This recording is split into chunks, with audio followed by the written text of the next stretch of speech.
Hi, Evergas. Happy Wednesday. Hope you're doing good.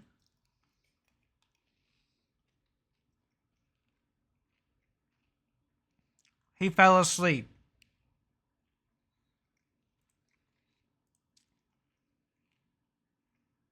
Oh, it's you. Hi, Cynic.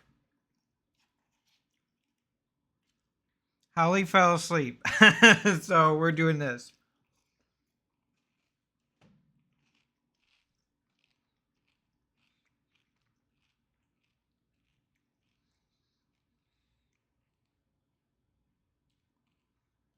He had a little bit of trouble sleeping last night, so I guess he was a bit eepy.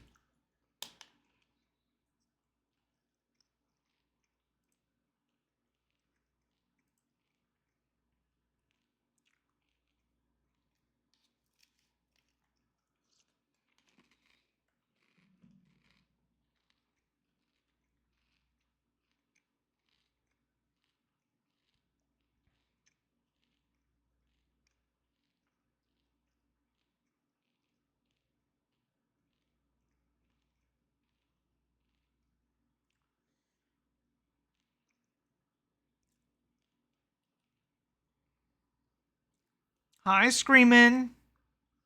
Tomorrow's your big debut. I'm doing great. Yeah, new cake emote. The new cake emote is out. It's live today.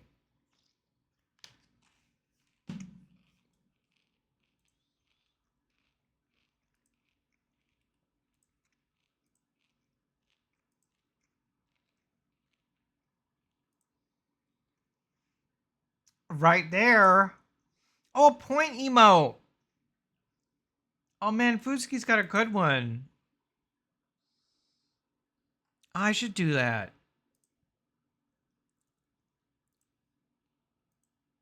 What a good idea.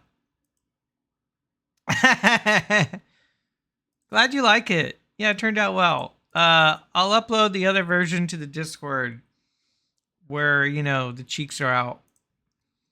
That one's a little too hot for Twitch.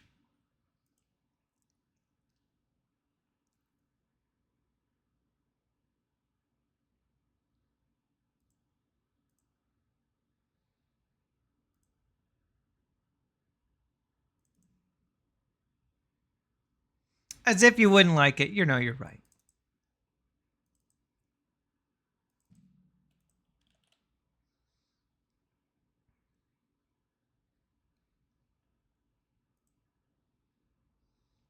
There's also a new WAG emote that just went live like a minute ago.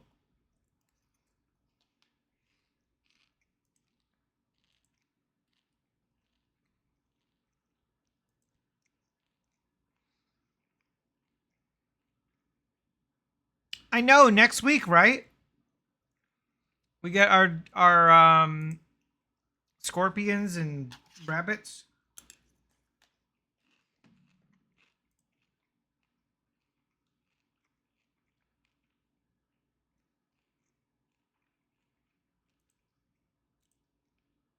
If you haven't already, there's a mod package, like several of them, called Age of Fashion. I really recommend it. It lets you make some really cool rulers.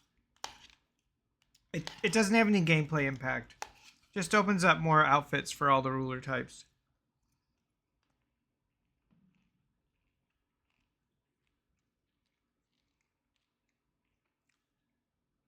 Oh, you've seen it.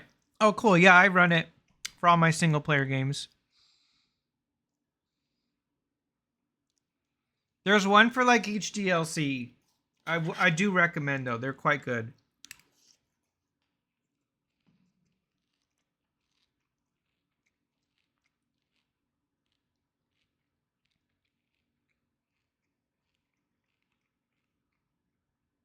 Honestly, no one ever wants to play Age of Wonders multiplayer. I think I've done it with you, and I did one game. Hi Z minus. I did one game with Sash, and that was honestly it.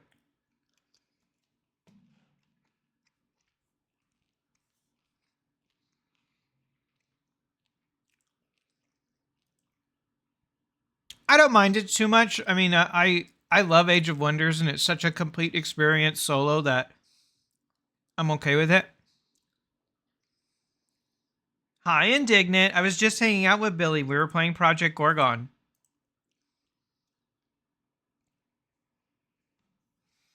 Yeah, come on, guys. Hop on Age of Wonders.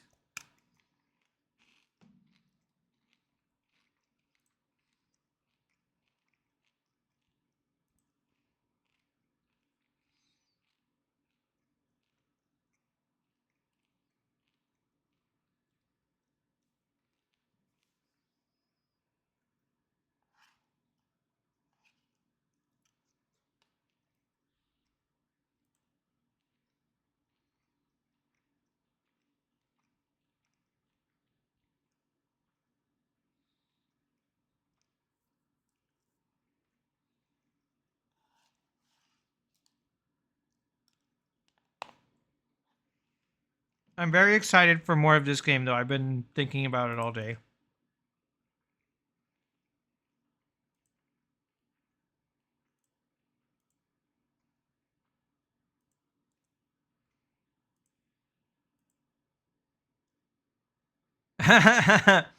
Billy will be back tomorrow. He needed some time to recuperate.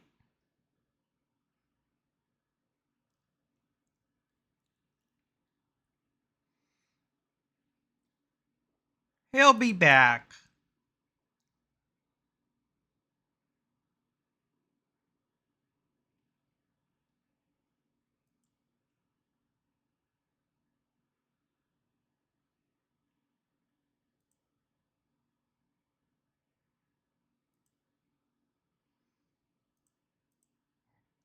Your Spotify playlist decided to drop Brasso while you were in the shower, and you immediately shouted, "We're getting the white girl wasted for the rebellion!" Ah, thanks, Mon Mothma. I was listening to that yesterday. Funny story. Oh, there was a game on Next Fest that we found. Uh, that I think I talked about it, but the soundtrack is so good. Hold on, let me find it. Oh, are you ready for a bop? Are you ready?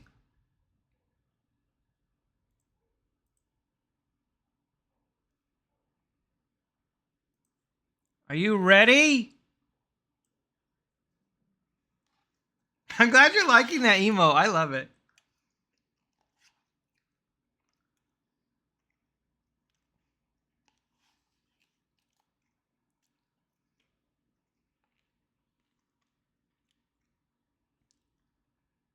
It's so good.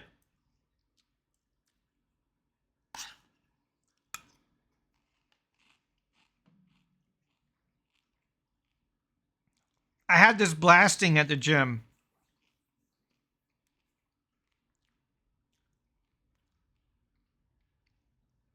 Your brain is failing you. That's how much you like the soundtrack. It's so good.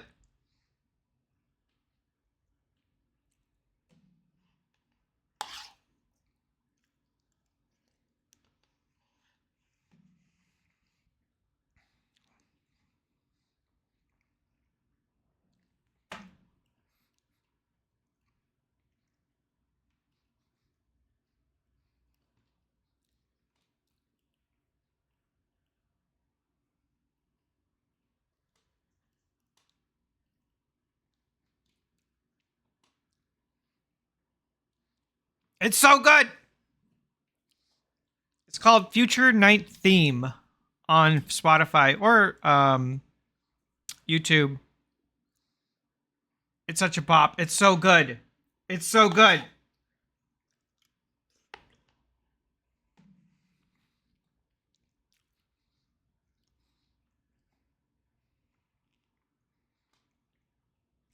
Hello, Roxas.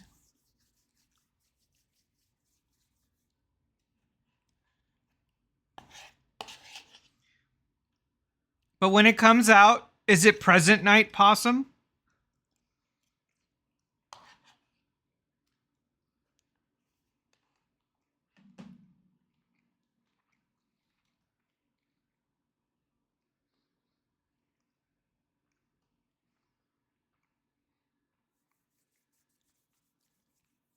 I'm certain it's going to be very gay, Evergas.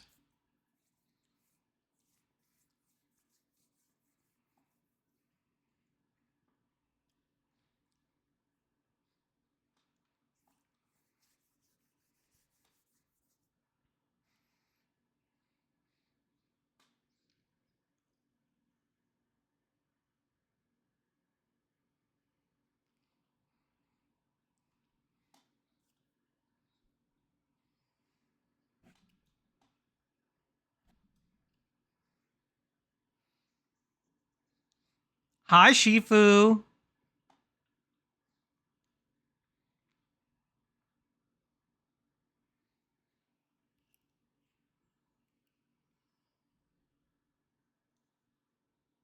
Bow, bow, bow, bow.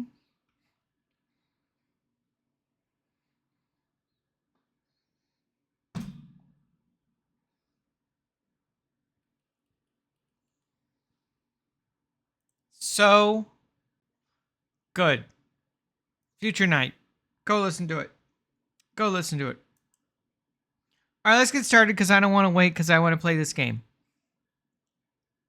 I'm impatient and I want to role play in my role playing game. No, I don't want to be shrunken down. You need early sleepity eebies to sleepy. All right, Nasugo, you better have a good sleep.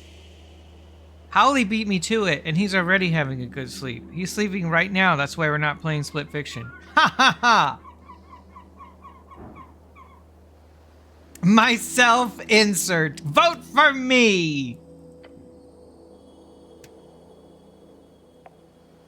EP Howley, I know. We were hanging out in Discord, and I was like, Howley, are you asleep?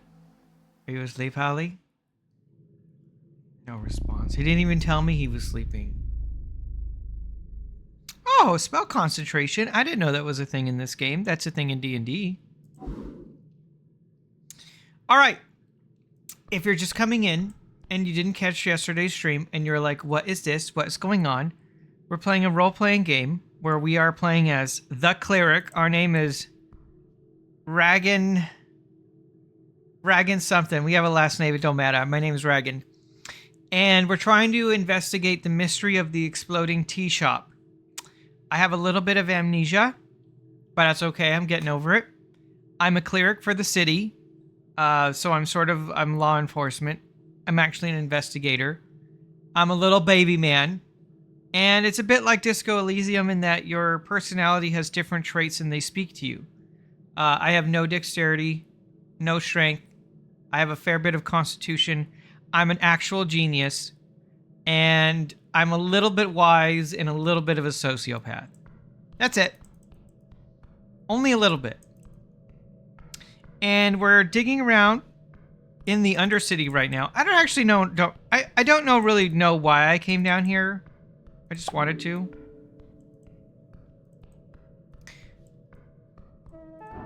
Esoteric Shard in the Dark. Sign me up.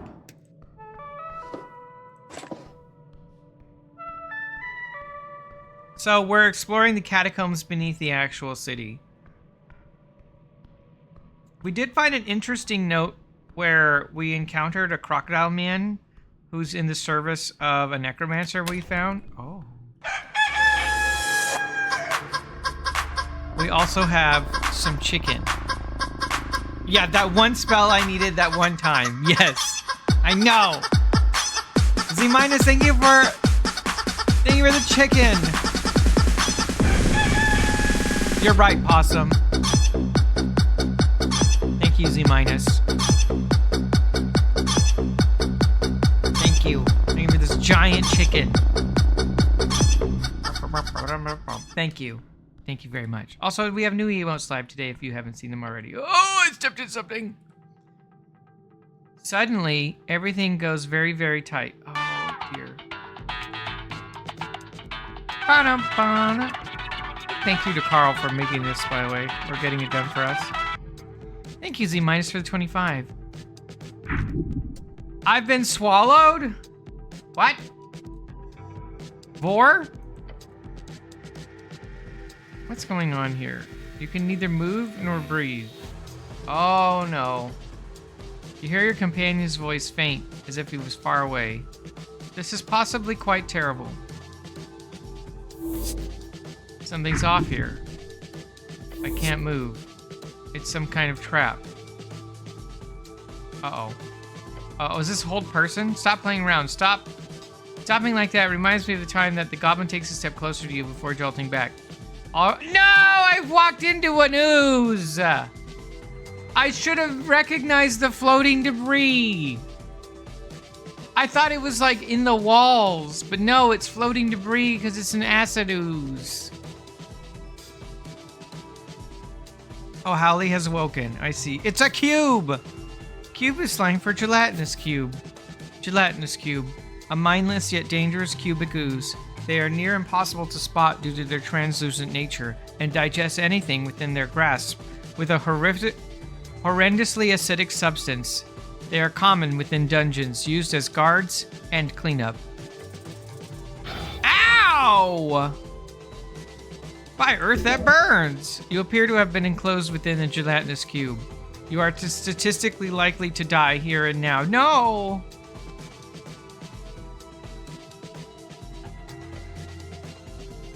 Listen to me. I don't know why, but the cube isn't aggressive. He tosses a rope in that gets quickly sucked into the mass. Push it a little bit closer to the edge and grab the rope. I'll pull you out. The rope doesn't get nearly close enough for you to easily take it, but if you can get to it, you might live. Listen to the voice. Ah! I can't win! I can't beat a 22! That's impossible! Statistically impossible! Welcome, Lanicus Haranicus. Woo woo woo! Hi, Landran. How was your stream? I saw you were doing some demos and some just chatting. Hey, Fo. I saw you had some good gamers in there. Katakumo, Mashu, nice to see you. I think I saw Ox in there, Mashu in there. Hope you guys had a nice time. What were you playing? Woo woo woo. And a very merry woo woo woo to you, Raiders. Hey, Bumpy.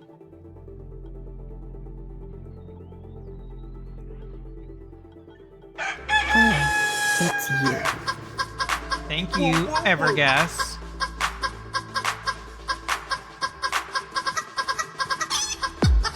Oh, and thank you for the 101. Thank you, thank you. Oh, enjoy. Your internet went out. Oh, okay, sorry, Lane Rand. Hi, Karen. Hope you're doing well.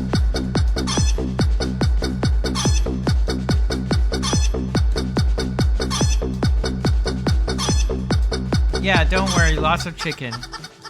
Thank you. And I think there's a 101 sneaking in. Yep.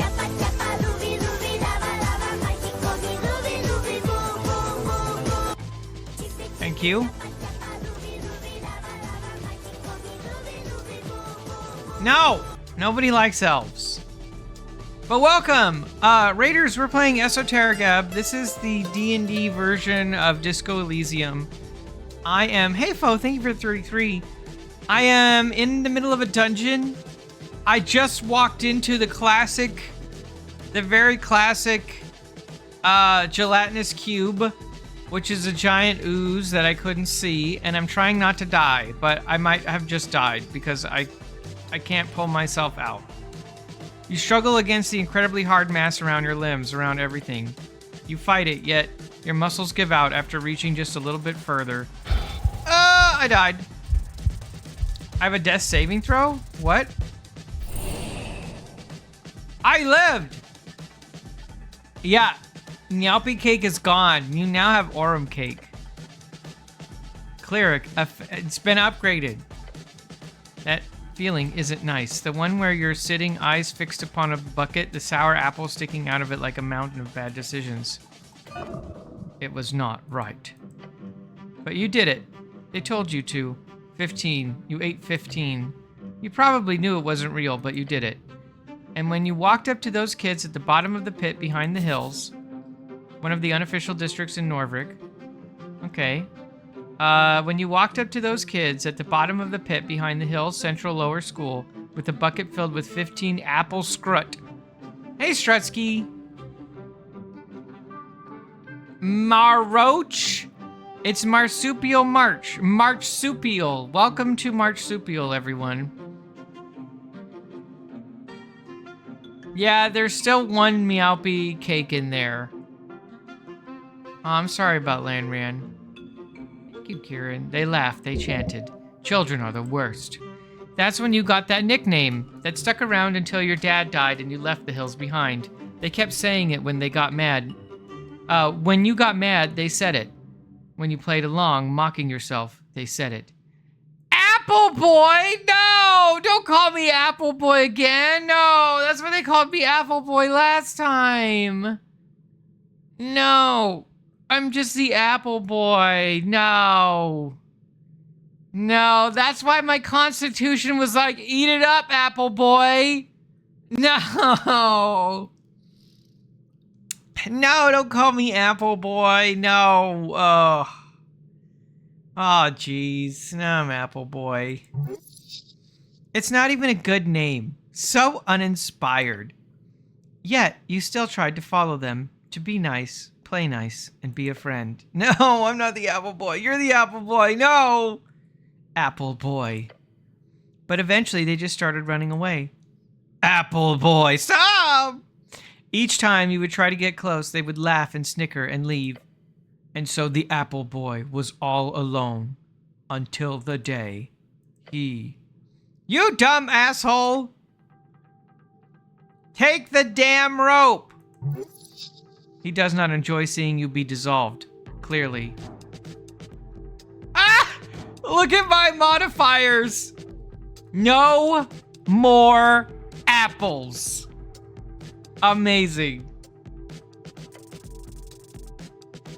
Oh my gosh, I would have failed that without advantage. You push and fight against the endless pressure of this translucent force of acid and pain. You cling to it. Let's go. The goblin yells and pulls with all his might. Your muscles urge to stop, but the lack of pain on each limb as it escapes the cube's surface causes you to continue, and finally, I get out of the cube. You pant and wheeze and cough up pieces of still sizzling cube ooze onto the dungeon floor. The pain fades. Part of that is your brain not processing the incredibly horrific burns you've suffered. You best heal soon. Next to you, the goblin laughs. I thought you were a goner. Not yet. Oh boy. You look around and look at it. The massive gelatinous cube just stays entirely still. Thank you. Thank you everyone for the Apple Boy support. It does not move nor react to your presence. It's a weird one. I've seen a few cubes, but never one that just sits here. Really ominous, really. It's clear that this cube is at the very least not actively hostile. I'm not going to pet the cube. What do you know about these? For one, they're never this passive. They shouldn't also be this big.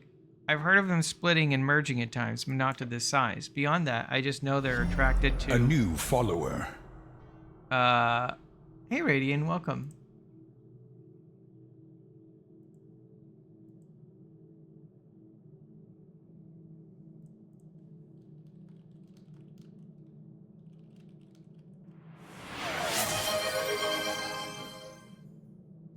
And thanks for gifting that sub to Shifu. I should pet the cube. Good morning, Howley.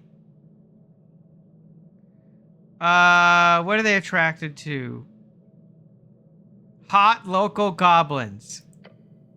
Who isn't? Oh my gosh. Who isn't? But no. Powerful women? Who isn't? Nope. Hey, Grondeval. Soulless free striders. He lets out a quick laugh. Don't distract me. What could it be? It's not clerics, is it? He snaps his fingers. They're attracted to heat. Oh, warmth? That is a cinnamon, yes. The goblin points to the glowing torch inside the cube. I bet that has something to do with it. Oh, interesting.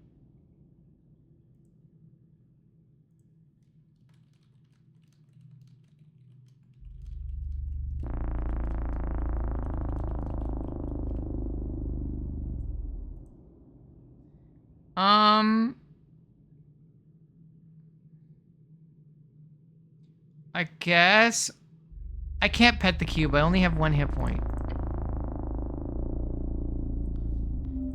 Let me see.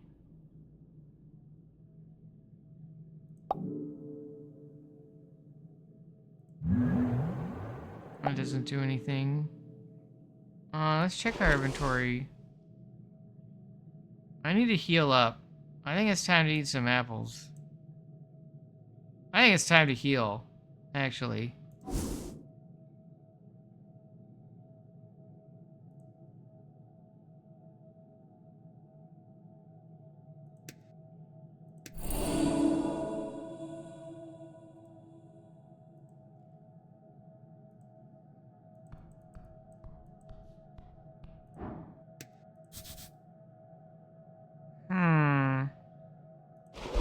I don't have a torch or anything. I could eat the apple. I could, yeah. I could consume. Yeah, Apple Boy eats an apple. Is that what you wanted? I don't think I have any spells that will help here. I can't imagine what...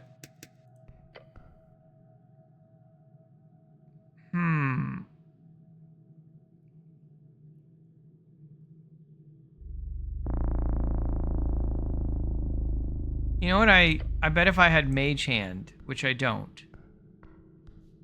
Because they mentioned it earlier. They mentioned Mage Hand earlier.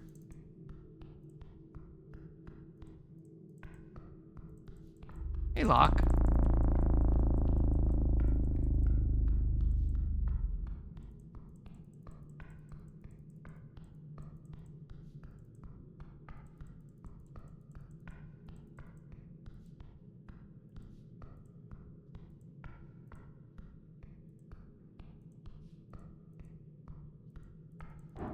How's it going? You're sick? I'm sorry.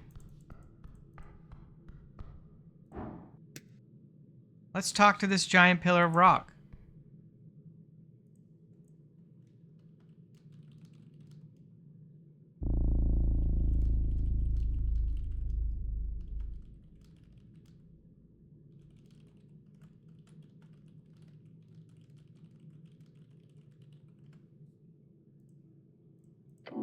Pillar of Jor.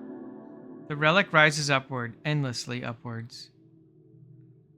The central landmark of Norvik, the symbol of Earth's conquest. The day he took the red rocks and slayed the Troll King, he looked upon this pillar and declared this a sacred spot for all the Norvikians, for all the Earth folk. The people of Earth, the ancestors of those who reconquered the Askani coast. True mythological heroes.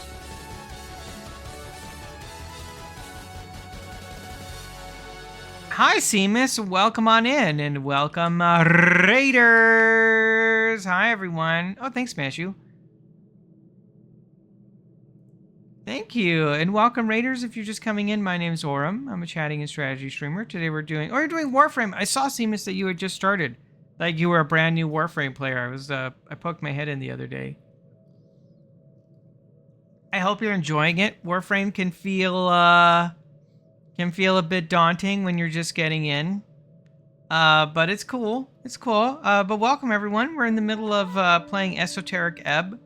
This is sort of a D&D RPG focused on storytelling. It's a bit like Disco Elysium, where your stats talk to you, and et cetera, et cetera. We're in the dungeon right now trying to... Well, we're just exploring. We don't really have a reason to be here. Will I ever go back? I'm not sure.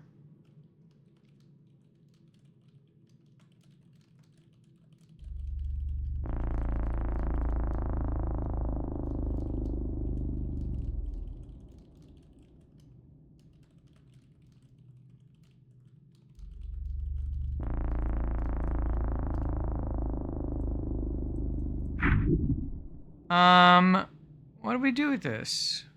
It looks broken. Yes. While the pillar is indestructible, it was once under heavy siege during the most intense moments of the Gate War. The Gate War is the legendary conflict between the beasts of Jor, the original gods, and the many others who tried to take over Jor towards the end of the Gate era.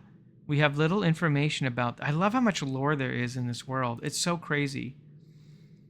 We have little information about this conflict, but it is known to have led to the closing of the gates and began the Fade era. There's so many eras. There's the Gate era. There's the Fade era. There's the Divine era. And then there's the Arcane era. The Fade era, a period lasting about 1,111 years if you trust modern scholars. The Second era, also known as the Fall era, named after the slow decline following Jor shutting the gates and ending around 1,000 years ago.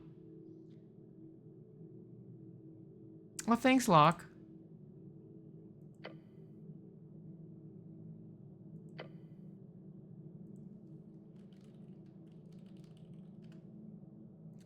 What kind of power would be capable of damaging this? Gods. The most powerful of arcanists. Fundamental forces of reality. How many of these exist? 8. Technically 4, depending on which scholar you ask.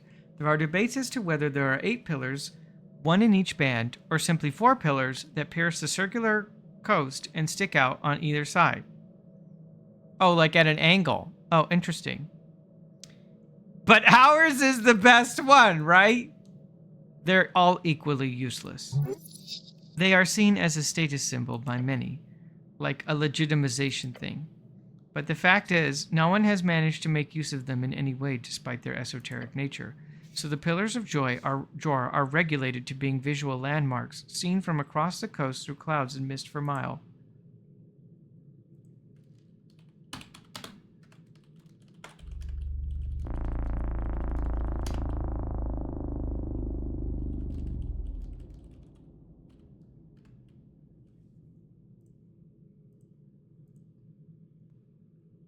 What do I do with it? Nothing. You can always attempt to focus on it. Learn from this ancient relic. Ooh. Power! He is speaking to you. Touch the whoa! You place your hand on the cold surface. Your body quakes, standing in awe of the ancient object. How many battles do you think it has seen? How many deaths? How many noble sacrifices given to one god or king or people? You do not know. And that frightens you. Perhaps one day you will join in this sacred sensation. Perhaps right now.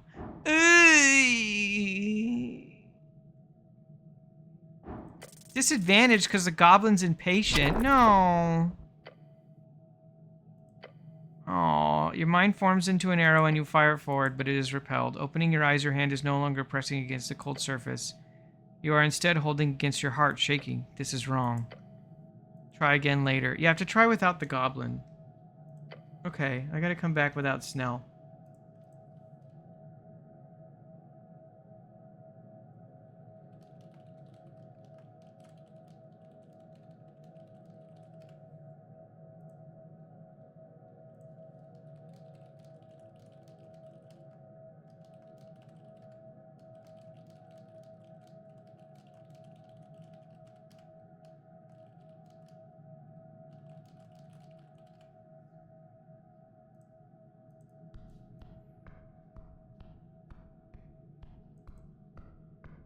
The wall here, it is a door. Oh! A secret tunnel! You detect something unusual about this section of the wall. Specifically, the ornate skull. This is a doorway. What's up? Point at the wall, he squints at it. Oh yeah, that's just a passage to the crypt. What? You know about the secret doors down here? Just this one. It's right by the roots. It changes every other month or so, if we don't keep watch. Gotta make sure it stays closed. Ever since you clerics stopped doing delves periodically, the undead issue has gotten a bit messy. Yeah, we kind of messed up with that policy of non-delving. I get the reasoning behind it. Gotta focus on the upstairs, but it's risky to leave defending the underbelly of the third parties, I'd say.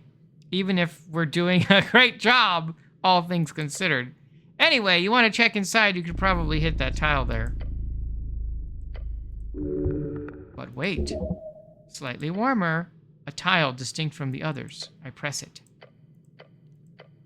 The wall opens. Do I want to go in there? I'm kind of hurt.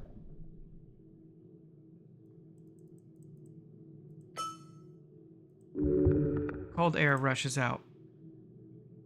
I'll keep my sling ready. I don't know if I want to do that. Hey, Sash. Are you excited, Sash? It's time. I hope you have a great time. Let's see what was in here first, because this door opened ominously. Wait. Oh, no, that door just opened to let me in here. Oh, okay. So I need to come back when I don't have the goblin. Alright, I guess we'll just take a quick peek in here. What's the worst that could happen? Undead? You know what's the worst that could happen? I should probably save. That was a good idea. Hey, Zaya. A lobster! A dungeon lobster! No, don't call me Apple Boy again. I don't want to be the Apple Boy. A rat. I saw you. That's rat number 4. No, 2. Ugh. I hate this place. It's a literal pile of skulls. Thousands, each a life taken by war, suffering, or time. The eternal cycle. You will join them soon. This is insane. You know well about this. This was the first containment crypts. This was the first of the containment crypts. The first? This is Earth's first crypt. Built for himself. By him. Wait, does that mean Earth is here? These bones belong to curse victims, those claimed by the Curselands horrors. Curselands, 50,000 square miles, cursed to forever stand as an esoteric gateway to a pure negative energy plane. For scale, that's about the size of the entirety of the land today held by the Norvikian city-state. Destined to rise as undead hordes, Earth sent many expeditions to the east, each in an attempt to reclaim the spirits, the literal bones of those who were left behind. Entire ships were loaded with many bodies, brought ashore to Norvik, then oh, wow! They actually went and reclaimed the bodies? Unmarked graves, yes, but consecrated all the same. An attempt at total redemption. Oh, that's cool. Earth did his duty. Indeed. And as you can see, it was a success. These bones do not move. They are not held in crazed vitriol of negative necromantic energy. They are at rest, even in this horrid state. Watch them carefully. They do not move. I bet if I had Speak with the Dead. That's a high level spell, like, it's a 3rd level spell, which, whoa! Oh no! Moving, a mess of rusty iron and clattering bones. Moving, oh, whoa, whoa, whoa! No, no, no, no, no! I hate crypts! It calls to you, oh no! Why do I always go last? Incoming undead. It is set on killing you. Destroy it! Don't you have some holy magic against this? Not without my stuff. The goblin brings out his sling, and in one swift move, he launches a projectile towards the abomination. It flies right through its open ribcage. Taking stilted step towards you, the skeleton raises its sword hand. The blade comes. Oh my gosh! Bone-chilling shriek emanates from the skull. Be afraid, this is a warrior of old. The bones are outside of the body. They must return. Clearly, any type of piercing or slashing damage would be near useless against this creature. Give him a hug. What?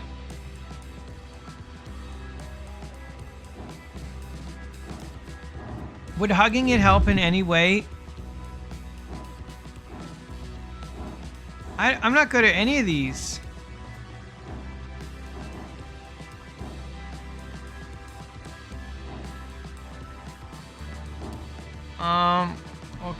Well, I have to heal first.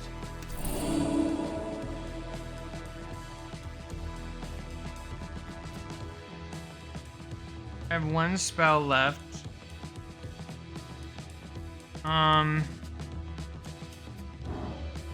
Hug him until his spine, but I have to get a natural 20. All of these are daunting.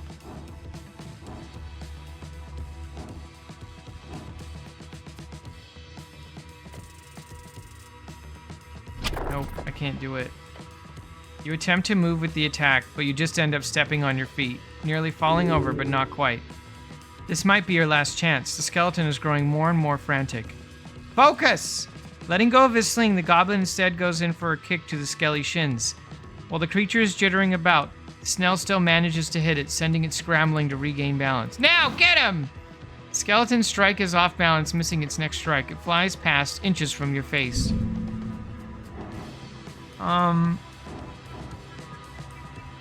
Look for a weakness. No, come on! You look around the skeleton's scrap bones as it wriggles around, but alas, you cannot find some mystical weakness. Not in this chaos. Bones and iron stabilize in front of you, focusing on its only task. It hasn't been long, but now you realize the skeleton is getting its bearings. This will be the end. That's right, come here, you piece! The goblin lines up a shot with his sling and mutters, I've got you now! The skeleton is just about to strike when Snell rushes its leg with a full body slam. He causes the thing to completely fall over, crashing hard onto the ground. That's what you get! The bones spill to the ground in a pile of dust and scrap metal. No other threats. The skeleton must have been the only guardian. A great battle! Why do you put yourself in these situations? The goblin leans on his knees, panting. Gods, I hate crypts. He raises a finger and wags. Nothing good ever came from constructing a crypt. You either get a cursed place filled with death, or a meat grinder filled with undeath. I didn't do anything. That could be a little cozy. Are you insane? Look at this place. It's like... A bang from somewhere far away echoes down the hallway. The goblin jumps. A shiver down your spine. Then the chamber grows silent once more. A scent of death still lingers. He clears his throat. F this place. Let's go. Let's make sure the warrior gets what he deserves, which is... a good old-fashioned looting!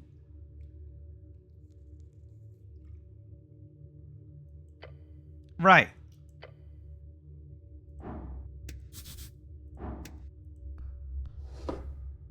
+1 int, +1 con. Ooh.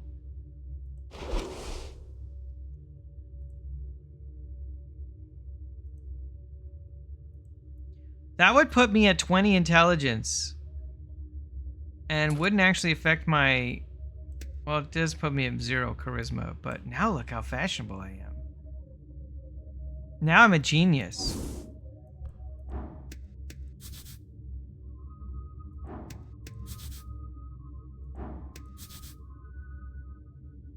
Crypt of an archer. A mace? You reach for the mace. The mace of terror. It is cold. Colder than iron permits. The metal feels wrong. Got yourself a nice weapon, huh? As your glove hand wraps around the handle, a chill runs up your arm. Not just cold. Turn around. There's nothing. Just an empty crypt. But... You good? The goblin looks concerned. Just look at the mace again. Cleric? We look down at the mace. Something is very, very wrong with it. Is it cursed? Did I just get cursed? No, it's... There. Again. The figure. In the periphery. Watching. I spin it's around. You. Hey, Sharklove. Nothing. Gone. The mace is haunted. Cursed, perhaps. This thing is haunted. What? He stares at the mace. You sure? I'm positive. Great! Haunted weapons. Just what we needed. Damn this. You find this lovely weapon, ready to take on the city's foulness, and you simply cannot wield it. The horror, like some unfleshy guest come to haunt you, is too great. Keep it sealed. Keep it close. The spirit watches. So probably don't equip it. Unless I can find someone to uncurse it.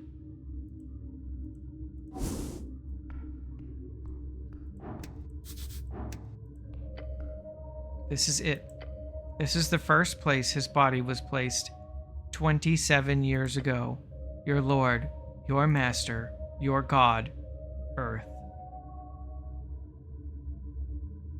Well, where is he? Watch closely. This is how divine dominion ends. With the cracking of an ugly tomb. This place is still holy, consecrated. Despite this, horrors still walk the grimy tiles. Earth's trace still lingers here as it should. So where's his body? If this is where Earth's body was placed. I also thought like Earth was a giant for some reason.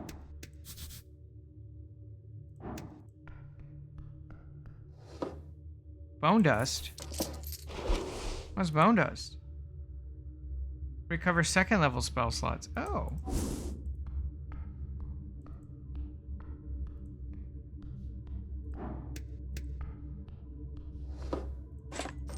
Alright. Well, you know, all that did was almost kill me. But I made a lot of money. I need a key. Okay. There's so much to find down here.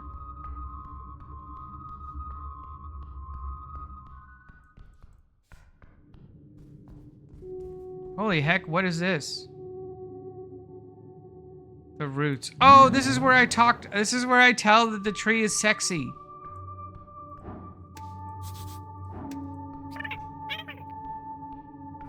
This is where I'm supposed to tell the tree it's sexy. I just gotta remember where.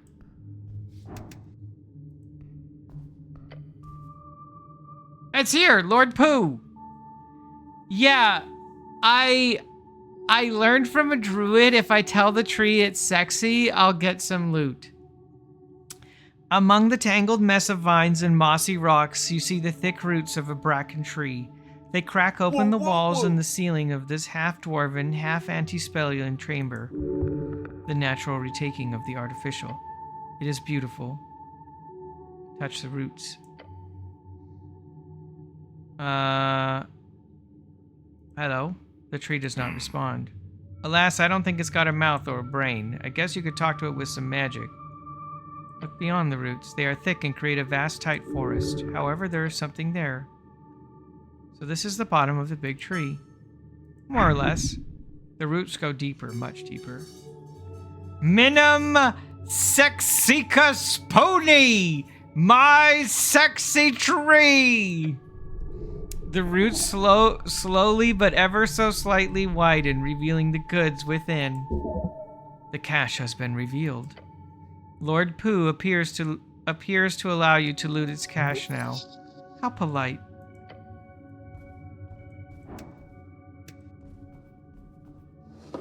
Money. And a scroll of bark skin. I don't know what that does. Bark skin.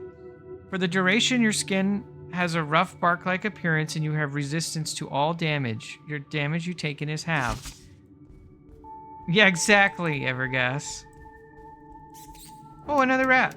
That's rat 3. I need 2 more. Oh, hello.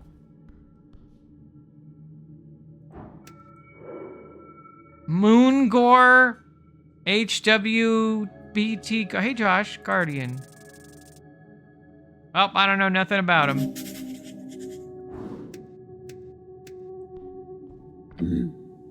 Human. Oh, I like their art. A hairy beast towering over you, its face contorted into a stern and probably permanent frown. Watch yourself. This is halfway started. I have Snell with me. This is a bugbear. They are the most common in the West, living in the rough lands between Fordnip and the VK. What's the VK? The VK is the Dwarven slang for Viz-Ka, as if it needed to be shortened. Viz-Ka is a collection of loose Dwarven cities. Oh, okay. She notices Snell with you and gives him a nod. Runner. Hey, Moongore, things going well? They are going. This is your cleric? Seems so, yeah. I thought he'd be taller. Hey! I am the cleric? You know this creature? Moongore keeps the roots safe. She's our champion of the depths. She grunts. No monster will ascend, not while I draw breath. Serious as always, good to see. Hey, Kuskat, the bugbear places a hand on her weapon. Do not cause trouble. Morningstar, is it for you? Morningstar, no, that is clearly just a spiked mace. A club. Keeping it simple. Great. She will not use it. I have defeated the skeleton in the crypts. You did? Well, I'm impressed. Less for us to worry about. Have you seen a man in yellow? Is that a yes? I did. Ooh, so he did come down here. Yes. If you see him, stick a knife through his heart for me. Well, why? I saw him approaching from the pillar chamber. Told him to stop and step away from halfway turf. But that bastard, he cast a spell on me. That handsome, huh? What? No. He was as ugly as the rest of you. Yeah, humans really suck, don't they? I did not say that. You are harmless. You harmless, flaccid cock. Damn, girl. Damn. Letting me have it. I saw him approaching. He wore an ugly yellow robe. Then he said a few words, and suddenly I happily allowed him to pass. A charm of some kind. I was helpless like a kitten. Gods, I hate kittens. Oh, okay. I will avenge your honor. Oh, okay. Do what you want. I do not care. Do you really hate kittens? Yes. Any child beast, really. They are too weak to survive on their own. That is a disgusting feature of adolescence. Oh my gosh! Anything else?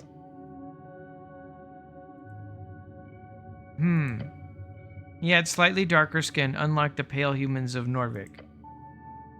Okay, how much darker? Somewhere between a tan hill goblin and a pale fell orc. I have no idea what that means. Which direction did he go? Through the south caves. Okay, thank you. I would have hoped for him to be the dinner of some hook horror or dark mantle, but the bastard turned invisible as he entered the tunnel. I'm a wizard, by the way. Then I hate you. Oh. The bugbear lets out a grunt. Clearly signaling she's done. Okay. Alright, bye. Also, my PNG tuber broke. Hold on, we're going...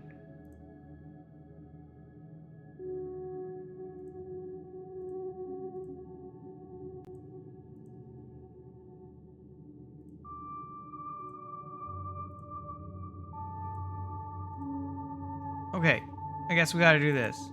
My PNG tuber has crashed twice. I can't believe. Also, what? I can't close it.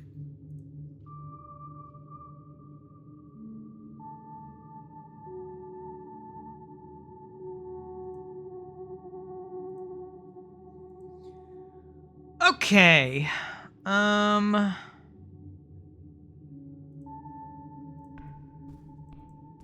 I don't like any of this. This implies something real bad. Whoa, whoa, whoa! I got a petrified bow? Holy crap. +1 dexterity and +1 con. That's excellent. Oh.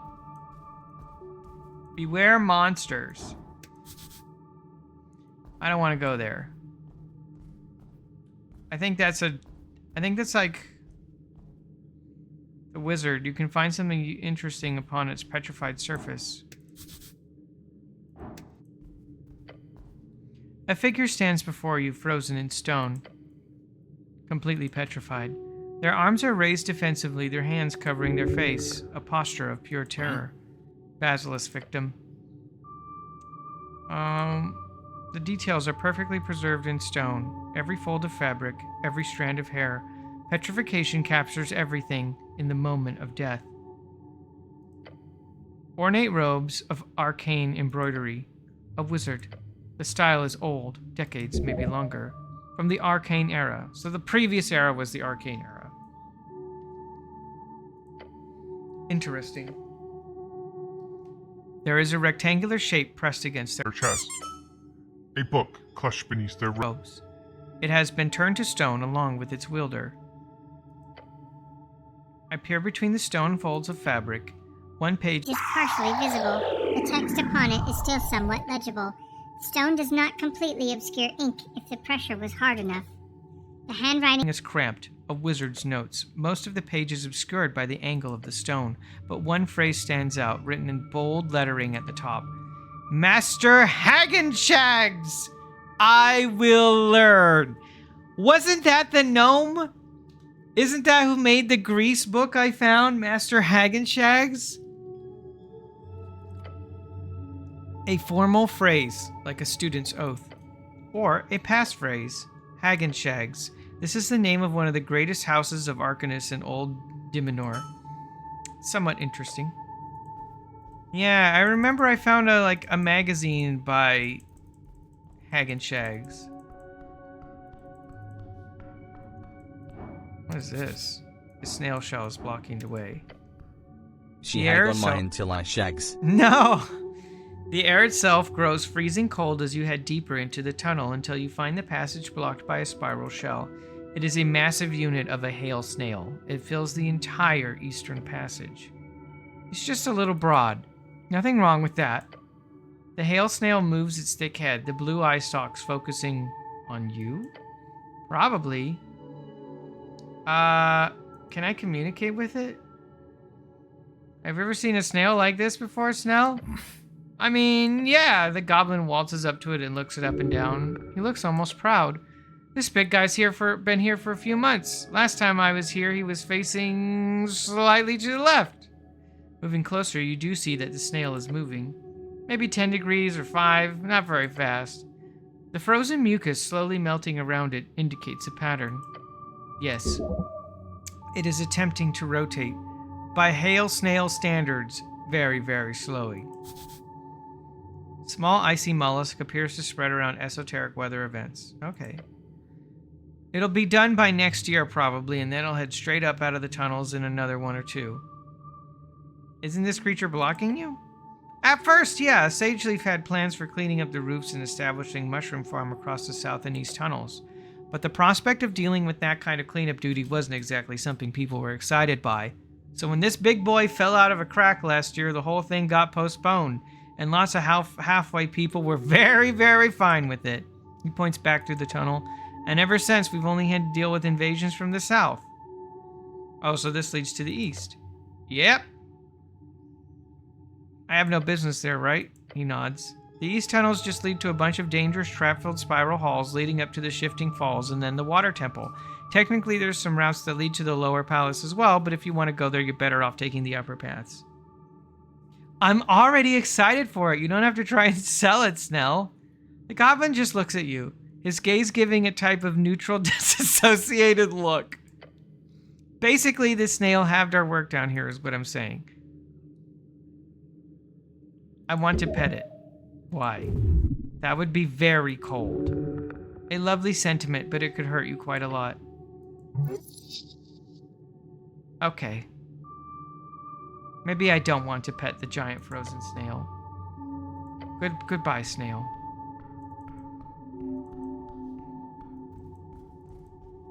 I think I can short rest for 1 hour, but we're sort of like nearing the end of the day. I don't know if I should. guess we just go back to the surface at this point.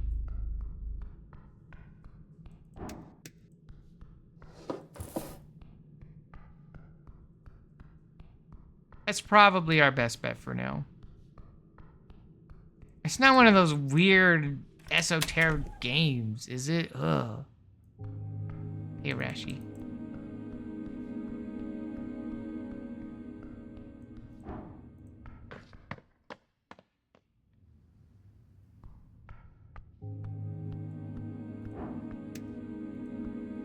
Alright, so we learned that Viskin and that Arashi got a sub from Evergas. Evergas, thanks for that sub, appreciate it.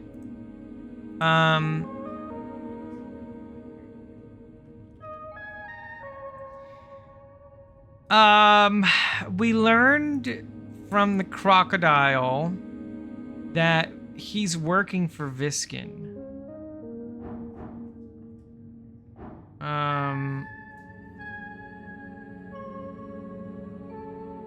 I have some personal questions.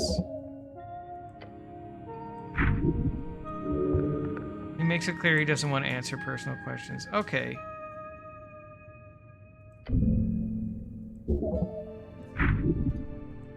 Oh boy, my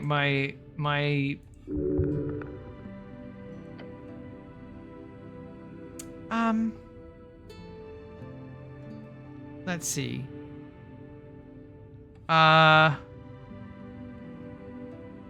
Why?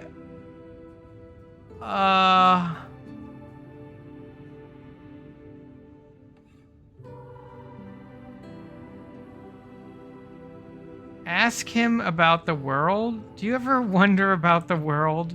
His eyes light up. Certainly.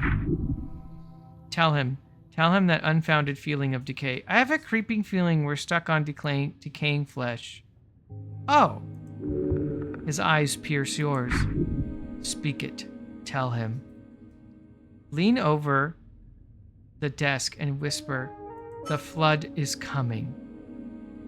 What did I just do? Wait. Where did I learn this? Why did I know that he wants to know? My constitution just gave me intuition?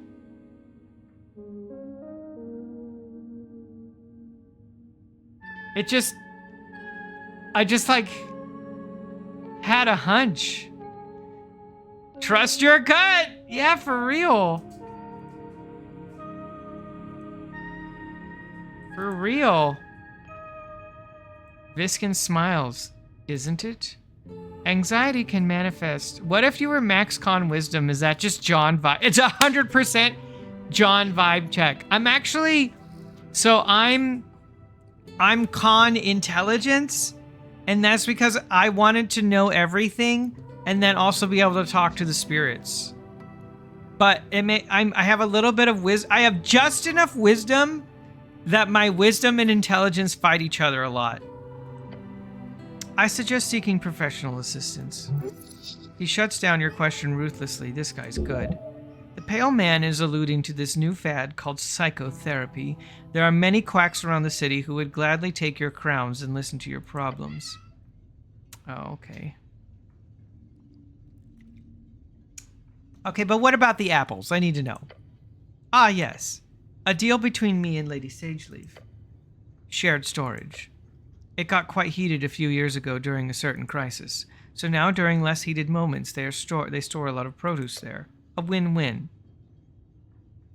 I'm not going to ask about the corpses being stored next to the produce, so I'll just say okay. I guess there's nothing to talk about. I need to go see the tea shop, I suppose. This is the last thing we do today.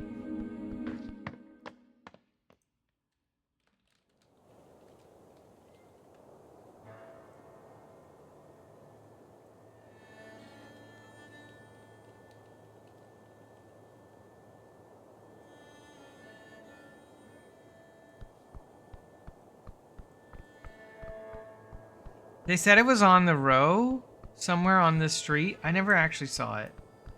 So is that a bucket? The most useful tool through human history. +2 strength, -2 wisdom. Oh, okay. Oh, also someone was asking, is this D&D Disco Elysium? It really is. I mean, I don't want to reduce the game because it really is a fun, unique experience. But yes, it's a lot like Disco Elysium, but it has D&D mechanics built in. Set in a fantasy realm with lots of lore.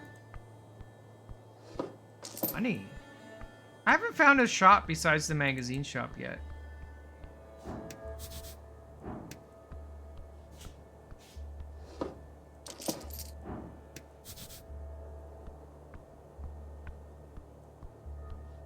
Alright, so this is the tea shop that exploded.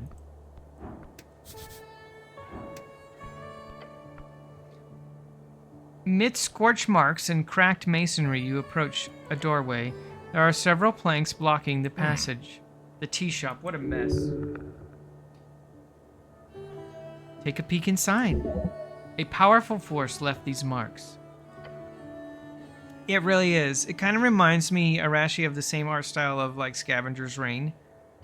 Fastened with several nails, you see a paper. The goblin clears his throat and begins reading the bold letters at the top. Lucifer, young man, get down. I saw that. Yeah, get down. Here, you can sit on my lap. City's notice. Coin Lord's Meetup. What's that? Coin Lord. It says all of that, yeah. The magistrate handles minting, trade, financing of public works, and tithes. It's currently held by the Nicholas Darrow in the Tolstad district. We've heard of this name before. That doesn't include me, though, right? I'm technically part of the city. I'm no expert in city law, but your companion suddenly kicks the plank, sending a subtle ripple of blue energy around his foot. Wait, what? Your companion suddenly kicks the planks, sending a subtle ripple of blue energy around his foot. Sending is a third-level evocation spell used to directly communicate between powerful individuals.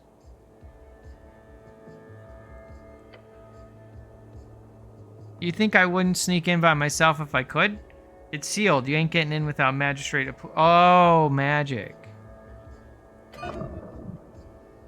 As you do, subtle ripples of blue energy appear on your gloved hand as you touch the planks.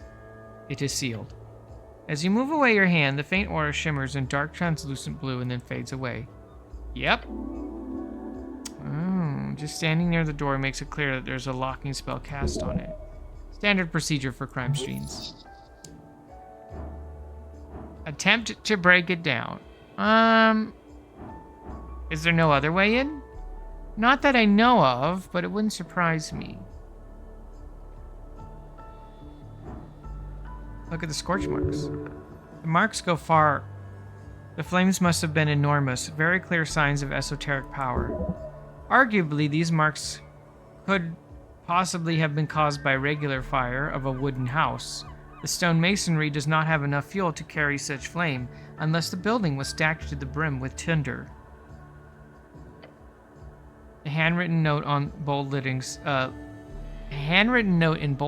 says city notice, no trespassing. It then continues with fine writing. By the order of Coin Lord Darrow, the following premises are under city seizure under suspicion of criminal offense. Unlawful trespassing will be liable under 13 holster contempt. You need a magistrate password. The tea shop blew up, huh? It sure did! Was one heck of a blast, but the structure is still standing.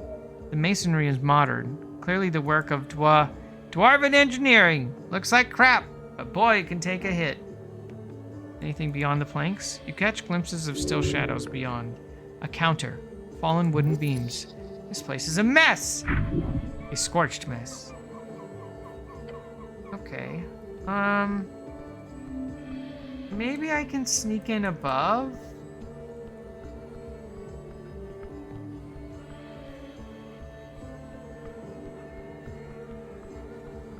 Maybe?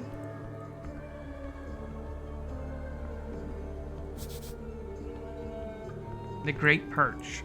Oh, that's our city symbol.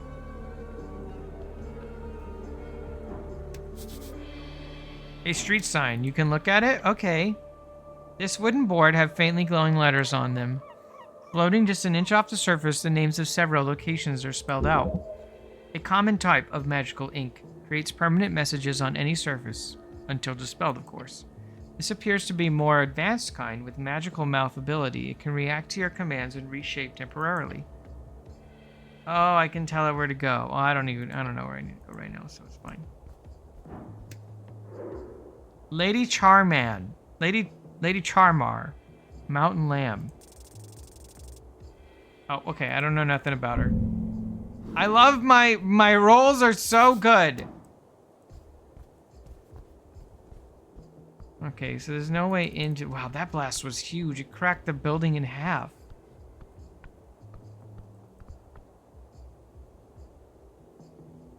There's no way in... Unless there's a way in...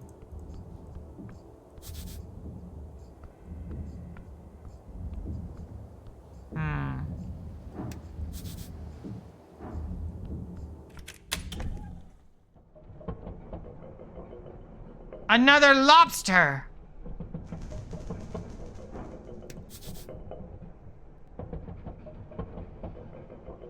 Okay, what do I do here? Crawl down it? You glance at the ladder. The whole cogs could swallow you whole. This looks kind of dangerous. Disadvantage. An esoteric tingle leads you astray. Oh. I'm gonna short rest because it says it gets rid of 1 level of exhaustion.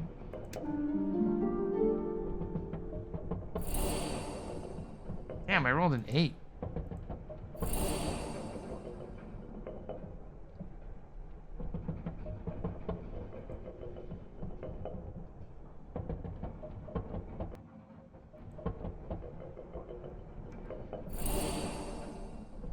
What about now?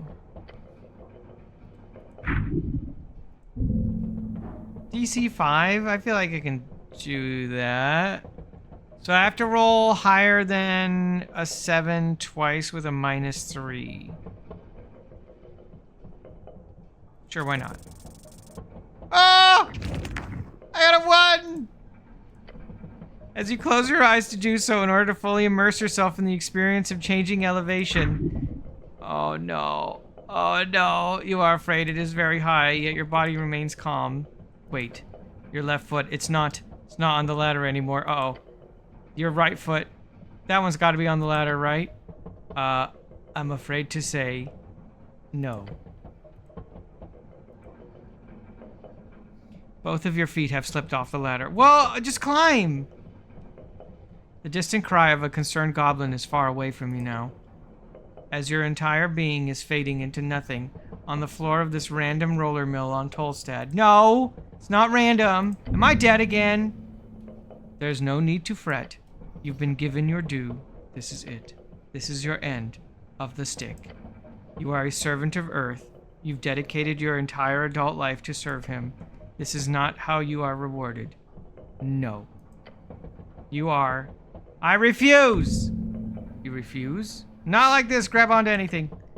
The world distorts around you. You were falling, and then you were not. What? What did I do? This is an esoteric event. Your mind can barely register it. Your body is on the verge of breaking. Every moment a painful reminder of the 1,000 others who failed just like you did. But you can take it. Oh.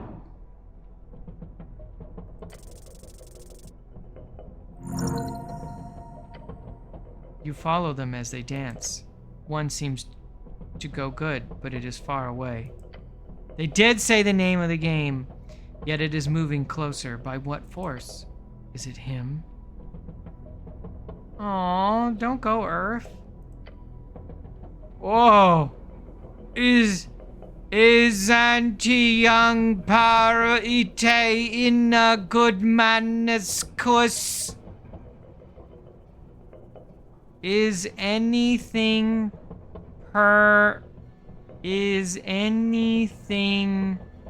permanent in a good man's quest?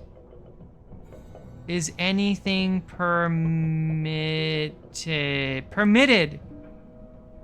Is anything permitted in a good man's quest? You are at the bottom of the ladder. Gods, you're slow. Can we get moving now? What?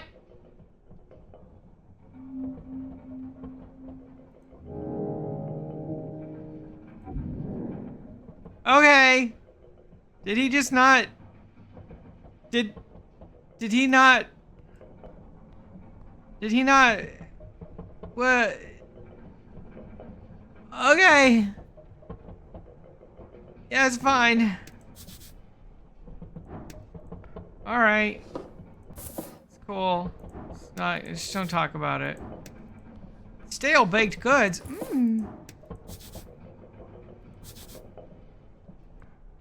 Doors barred. Oh, I thought maybe I could sneak into the bottom of the tea shop through here. Yeah, I have an existential crisis while descending a ladder, and he doesn't care. What about my... Whoa! What the heck?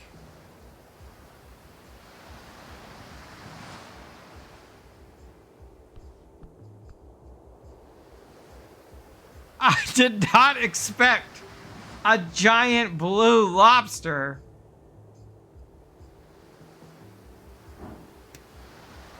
What about my... Woo! A regular non-giant crab. What? You spot a crab on a rock. Official name, a Tornian crawler. It does a little shimmy. Yes, cleric, that is a crab. Pet the crab. You reach forth and grab the crab, and the crab immediately snips onto your index finger. Ah! The crab pincers grip your finger hard. Hard? Your steely bones tank most of the damage, but it is hanging on. Please let go, Mr. Crab. It says. It does not let go. Being polite always helps. Oh, yes. Your magic causes you to hear a tiny sound from the crab. A sound that turns into a squeaky voice. Got your pizza? Ha ha! Ain't I a stinker? The crab says in a tone of voice that reminds you of the most annoying person you've ever met. Oh my gosh, Zaya's a crab. I can't believe it. Please let me go, Mr. Crab. Okay, since you asked so nicely. When your index is released, you immediately feel blood begin to flow once more. I'm sorry, Zaya, I'm sorry. What's your name? I'm Criminity. That's a... It's cool. It's a cool name. Thanks! Well, what's it like being a crab? It's great. What do you like about being a crab? It's great. Snip with your hands. Criminity snips his pincers. A happy crab. You have any information for me? Oh, yes, I do. Did you know that there's an abundance of worms on the riverbank this time of year? There always is. It's causing me to gain a few pounds. The ladies will love it. Ho-ho! We've got ourselves a lover crab, and not even the bad kind. Okay, I'm really glad I wasted a spell slot on this. An instant later, the crab voice disappears. Hope you had a riveting convo. Can we go now? What do you know about the tea shop? The crab snips us with his pincers once. What's that, Krabby? Johnny Longneck blew up the tea shop? Damn, guess we gotta find him. Not again! Johnny Longneck! Him and his dastardly plans. Also, I'm joking. Please don't take that seriously. We're not going into the Reedsian waste to seek out Johnny Longneck's crash site. Johnny Longneck is an infamous pirate captain from the Arcane era. He had an airship capable of ransoming the safety of entire cities called the Green Rock. It along with its captain, was lost in the wastes of Old Dimonor around 200 AE. Spoil sport. Oh, my dexterity. I never hear from them. All right, buddy. I'm kind of sad I didn't get to talk to, get more information out of them. Maybe later. I risked my life to talk to that crab. Oh, it's you. Hello, Talon. How are you? I never hear from my dex because it's my dump stat. You know it is true. Figurine of Earth. You approach the shrine. Yes, this little figurine does count as a shrine.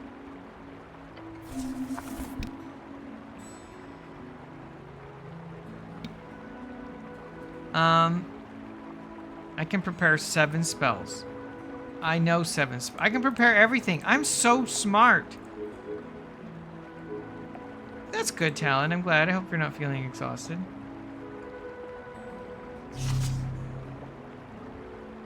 So look at all the magic I have. I'm so full of magic.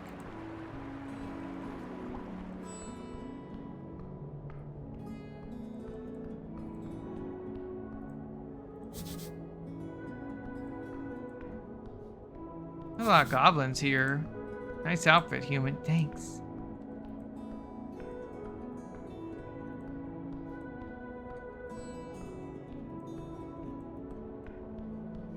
Uh-oh. The bin is making sounds. Riff, virus, whiff, melted. There is a voice from a primal spirit. Open it. As you lift inside, you immediately see something moving in the pile of shredded documents and old scraps of food. A pair of legs. Simorth? Suddenly jumping out of the pile with a poof of moldy dust is a pine cone. A pine cone with limbs. I remember one of your little friends. It hands you some leaves while doing a strange and seemingly improvisational dance. Hold on, I'm just gonna cast... Before you're able to do anything, it poofs away.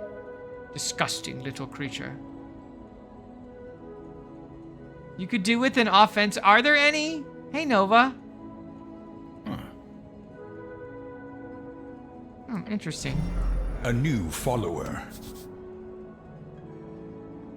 Hey, Puro. Welcome to the forum. Thank you for the follow. This game is so cool. Youth Asgal Modissa. Oh, damn. She's a human reads folk. She's a writer.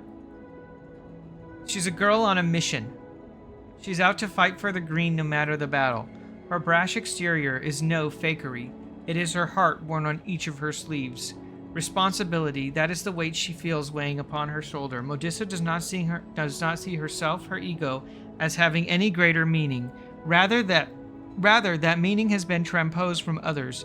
Her mentor, her friends, and most importantly, her ideology. Man, this lady eats, breathes, and sleeps the Asgalian Revolution, or whatever they're called.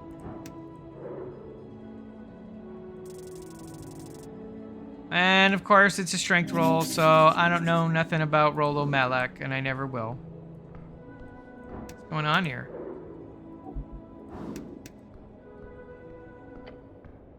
A tense scene. Oh, a cleric, just in time. 4 young guys, each looking a bit nervous. Except the angry-looking blonde kid. We've confiscated illegal goods, he says, and bows his head. For the city! He turns his head towards one of the kids behind him. How's it going, Earthness? I'm trying... Hold on. Point at the lanky kid trying to cast a cantrip. Stop it! He freezes and gives the blonde kid a nervous look. Oh, sorry, cleric. I'm Rolo, the blonde kid says and takes a bow. Rolo Malak, at your service. Behind me are Earthness, Sten Buskin, and Toli. We're members of the Norvikian Resistance, a movement to... They're thieves! And ignorant book burners. The girl adjusts her spectacles and straightens her back. With all due respect, Mr. Clerk, don't believe a word from these thugs. You notice the two other girls behind her, a halfling and a dwarf, both look at each other. Assholes! Careful, it's an actual cleric. Thugs? Come on, Modissa. Really? Like the AY aren't just a bunch of ruffians. I've seen enough. This is just activists clashing. Yeah, that's what I'm getting the sense of this. What's the AY? Asgalis you. Oh, okay, the Asgalis. Yep.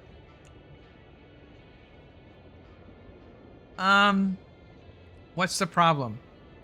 Problem's taken care of, Lord Cleric. I don't think you're supposed to call me Lord Cleric. Oh, F off. They've stolen. She hisses, then turns to Rolo to bark out. You stole our entire water lane delivery. Yeah, sure, of an illegal newspaper. Lord Cleric, I assure you we're doing the city a favor here. I take that back. It's just a bunch of LARPers. Oh, are you on Team Asgalis, Saya? I am distinctly role-playing this as everyone should vote for me. LARPer, an insult meaning someone who's delusional and role-plays themselves into a position of power or importance. Oh, okay.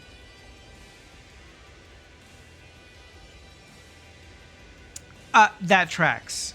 Mm-hmm. I'm sensing conflict. You're here to uphold the law, right? So arrest these assholes. Now! The dwarf grabs her hand and holds back. Modissa, calm down, please. Alright, boy, what do you got to say? First of all, thank you for listening to Raisin. I know we look like some dumb kids, but we're not. Something about his expression makes you think the exact opposite. He gestures towards you and then to himself. We're on the same team here. I don't look dumb, he says, looking dumb. Tell me what you're doing here. So, we heard about the Asgol chant being delivered on Tolstad, or I did, at the guild. I work at the fishery and I see every day how Earthfolk get radicalized by dwarf nonsense. So I figured I'd get the boys with me and we'd, put a stop to it. You want to stop the production of a copper paper? We couldn't figure out whether the thing was printed or anything. A lot of copper press scenes don't really have official companies behind them. Especially trash like the chant. Oh, F off, Tolly! Hey, relax, I'm telling our story here to the good Lord Cleric. He turns back to you and coughs at once. Of course, it's illegal to distribute unlicensed paper in every official district, so I asked around and apparently someone saw these girls at the university going around delivering it. Wasn't that difficult to figure out who it was. It was Modissa doing the deliveries. Effing Modissa! She's not allowed to do that. You guys have a history here? Yeah. Back in school, everybody knew who Modissa was. The Asgalist Annoyance. Oh, no. The blonde kid says with a grin. Such a terrible nickname. Unimaginative and boring. Also, fuck you. Oh, I love... Such a terrible nickname. Unimaginative and boring. Also, fuck you. Oh, it's so good. Sire, this game is great. Anyway, that's how we got here. They're delivering an illegal magazine and we put a stop to it. He grins wide and proud. Point to the Asgol girl. What about you? She scoffs. Okay, fine. Her dwarven friend mutters, Modissa.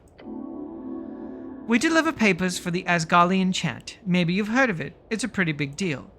He chuckles. The paper is not terribly popular, but it is known for radical articles and political stances. She draws a sharp breath. We have a busy schedule. Right as we started delivering the papers in Water Lane, these pieces of shit started following us, taking papers we've just delivered right out of people's mailboxes. That's illegal, right? Somewhat illegal. Of course it's illegal! And then they grab one of our paper stacks from Zerba, like straight up assault and theft, and... Modissa, it wasn't They can't get away with this. It was probably not that bad. What are you guys voting in the election? Not the time, Snell says. Workers' Party. Duh. Same for me. The dwarf. Yeah. And these stupid boys are obviously voting for the party of Novrik. No, we're not. None of us are. Yeah, F that. What? Yeah, no. The silent kid in the back raises his fist into the air. F the establishment! Rolo nods to the cleric. There are deeper forces at work here. Divine forces. Oh. Well, you should vote for me. Are you on the ballot?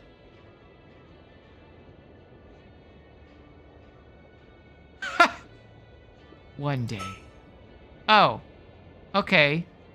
But no. Vote for me! Yeah, okay. Okay, no. So you're also voting Asgalist? What? No. You're not voting for anything? No, we're not voting at all. Not a bad choice considering this mess.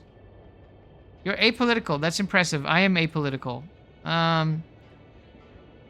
If you don't engage in democracy, the bad guys win.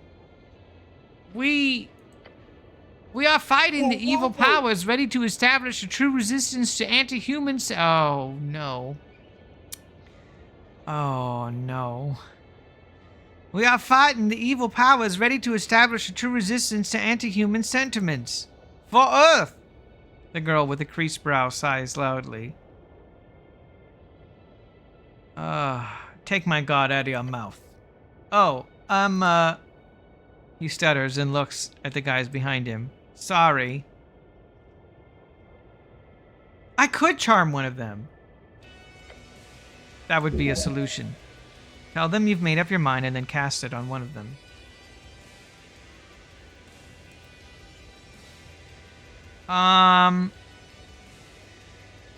Man. What does the law say? The Asgal chant, or whatever the silly name its anonymous publisher gave it, is not licensed. At the same time, it is also illegal to steal delivered newspapers, even if those papers are delivered illegally. So both of them are wrong. Yeah. Good. She's hiding a nervous expression. Great. Good. He's outwardly very nervous.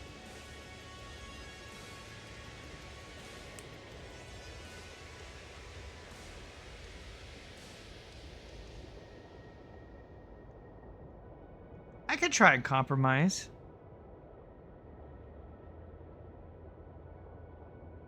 You must engage in a deep meditative form of empathy. Oh, boy. I spoke to Rolo's younger brother. I know it's an unlicensed paper. And I know that Okay, and I have advantage. Sweet. Are you for real? Are you for real? I had advantage. I rolled double 4s.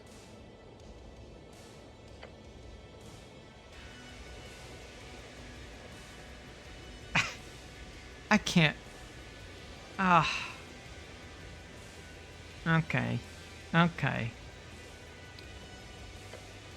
Oh, hey. Alright, we're gonna solve this another time.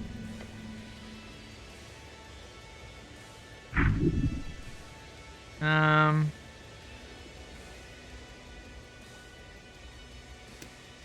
gonna charm him.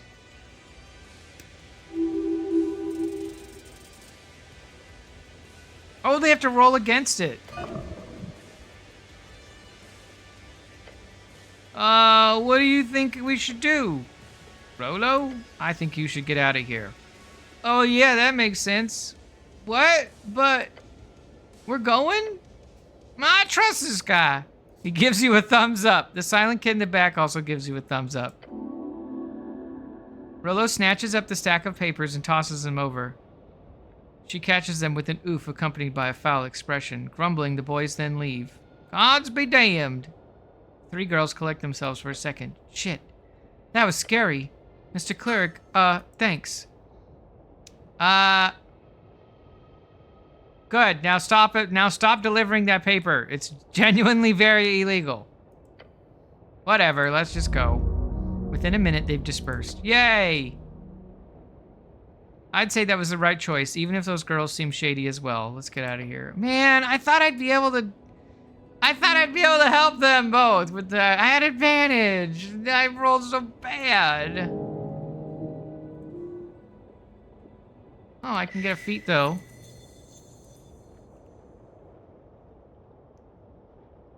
Trouble brewing. Young women running around the streets slinging Asgalist propaganda to unsuspecting citizens. Boys causing chaos in the name of some hapless magazine-inspired rebellion. This cannot be tolerated. Yeah, no, it can't. Indeed, this must be solved. With the might of the state, we shall... The Asgal youths did nothing to warrant such pushback. This era is one of communication. Ideas interchanged freely between a populace of free-minded thinkers, folks dreaming of an egalitarian potential. However, the problem lies with the unfortunates who break and sear folklorian thought with reckless unkindness. You must pray for them, beg of them, to please stop being so mean.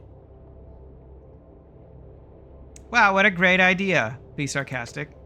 To believe in the better nature of these boys will not hurt. Those boys might be unkempt and rump, but they are the proud citizens of a great day. They are performing a service, albeit crude one beyond the realm of law.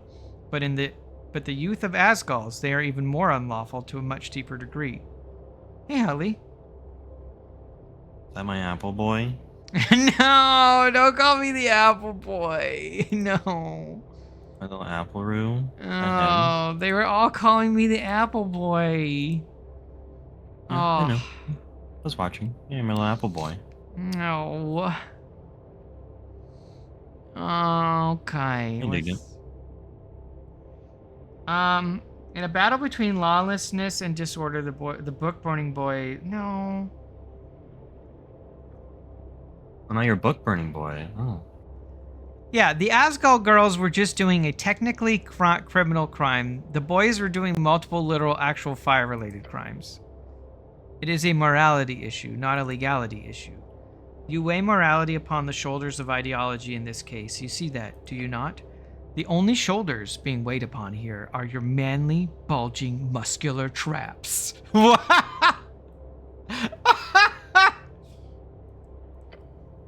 What has happened here is a complication upon society, a representation of the wider culture. Young men are drawn towards the rough, downtrodden world of the dreamers, the hope of national unity through an Earthian story, one of leadership and honor. But without that guiding star, there is no such singularity, no control, no wise king to bend the knee to. I didn't expect to have such introspection. A lot of this, I know they're talking about like two people in a fantasy universe, but a lot of this is like very real like this is how, for example, people fall prey to cults like MAGA and stuff like that when they're young. It's this idea, right? They know the world is broken, but they don't have, there's no one to tell them how to fix it or where to go to, and so they develop these like weird fixations and conspiracy theories that help fill the gap. Because they're trying to explain away why the world is being so, they detect it's unjust, even if they don't understand the underlying nature. Instead, these boys are simply expressing pain through violence, enacted onto those who are attempting to craft a more caring future. It's exactly, see? Yeah. That is, young women. They, as opposed to young men, are drawn towards a more social type of unity, with welfare and Asgalian flattened hierarchical structures. Beyond Asgal himself, who is by his function also a male figure, it is to womanly people you shall look towards. Lady Fair is one. The halfling god? Yes, Lady Fair and those not. The walking god who gave everything to save her people. The walking god, the term used to describe the divine avatars who rose and fell. Okay, remember that. Her words are few, but spread far across the coast. Her church is quite active amongst the Norvikian society as an organizational charity, one open to all folk no matter their origin. as an egalitarian dream. This is why women, as harsh as it is to say, are simply more suited for Norvikian leadership. Lady Fair makes it clear, a house held by women stands any season. Oh boy. Yeah, what if there's like a middle ground? Like, you know, I feel like there should be a middle ground here. What about a house held by a person never falls? That's catchy, right? There is something so powerful about dreams. Ideas spreading from man to woman, woman to man, but the Asgalian dream is not a blessing.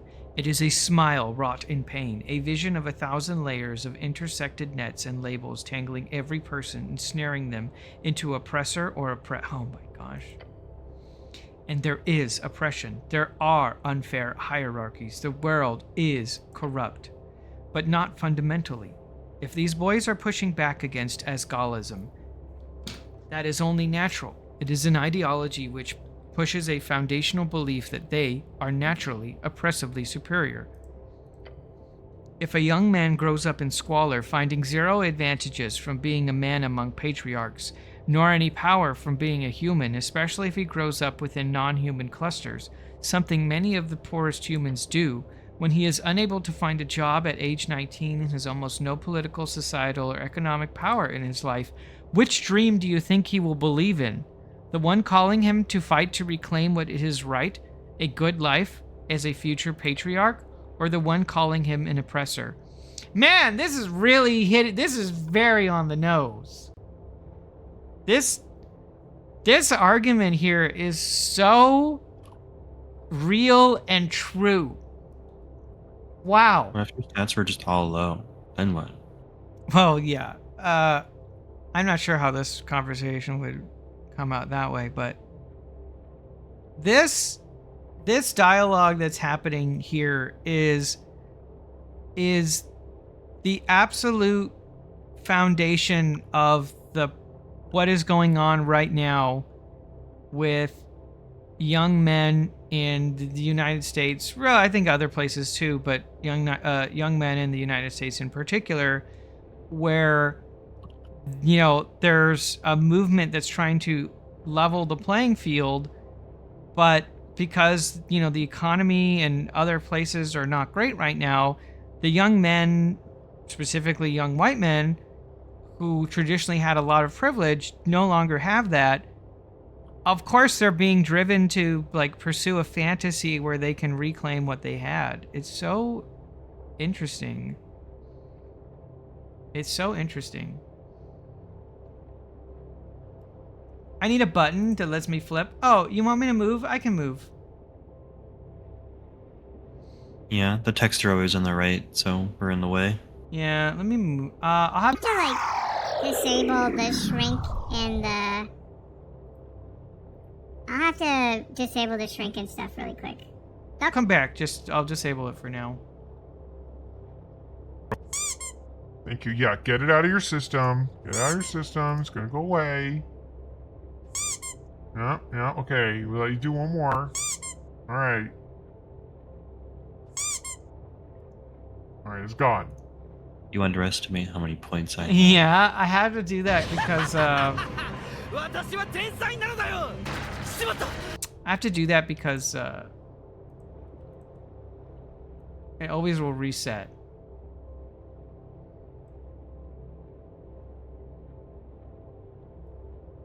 Well, what if I...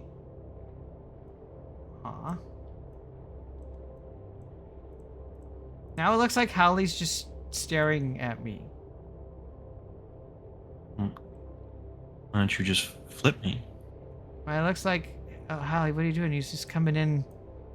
He's coming in really cool. Oh, Howley, no, not... I just... No, what? Howley, stop. Oh, you can't smooch me like this. Literally... oh, no, why are you doing this on stream in front of everyone? Stop, you're embarrassing me. Yeah, chat, you like that? Yeah, you like that, chat? Yeah, I can do more. But I think Twitch should be a little unacceptable of what I'm about to do. Yeah. Oh my goodness. All right, here now Howley's on my lap. Got a little Howley here. I always feel weird when my PNG flips. Like this one in particular. I don't know why.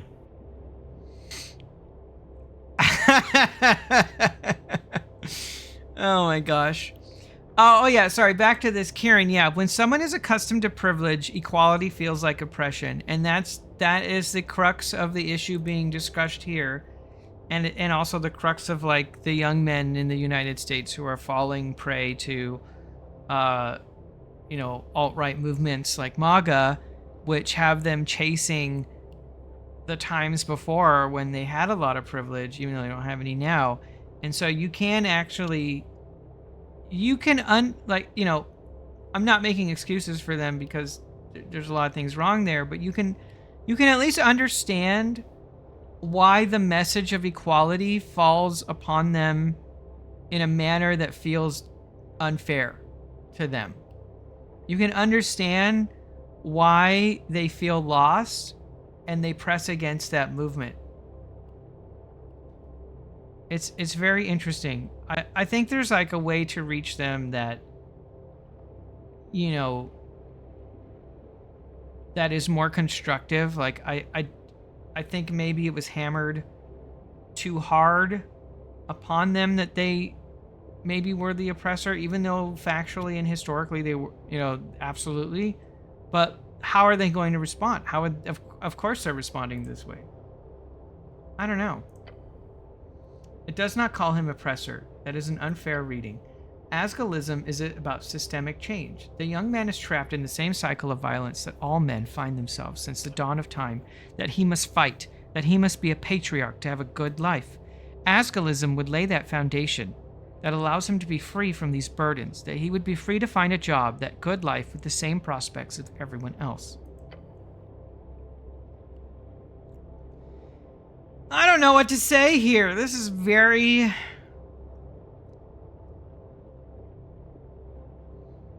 I suppose if a man already has it pretty terrible in a world where he's supposed to be the top, then a world where his advantages are gone would seem even worse. Yeah.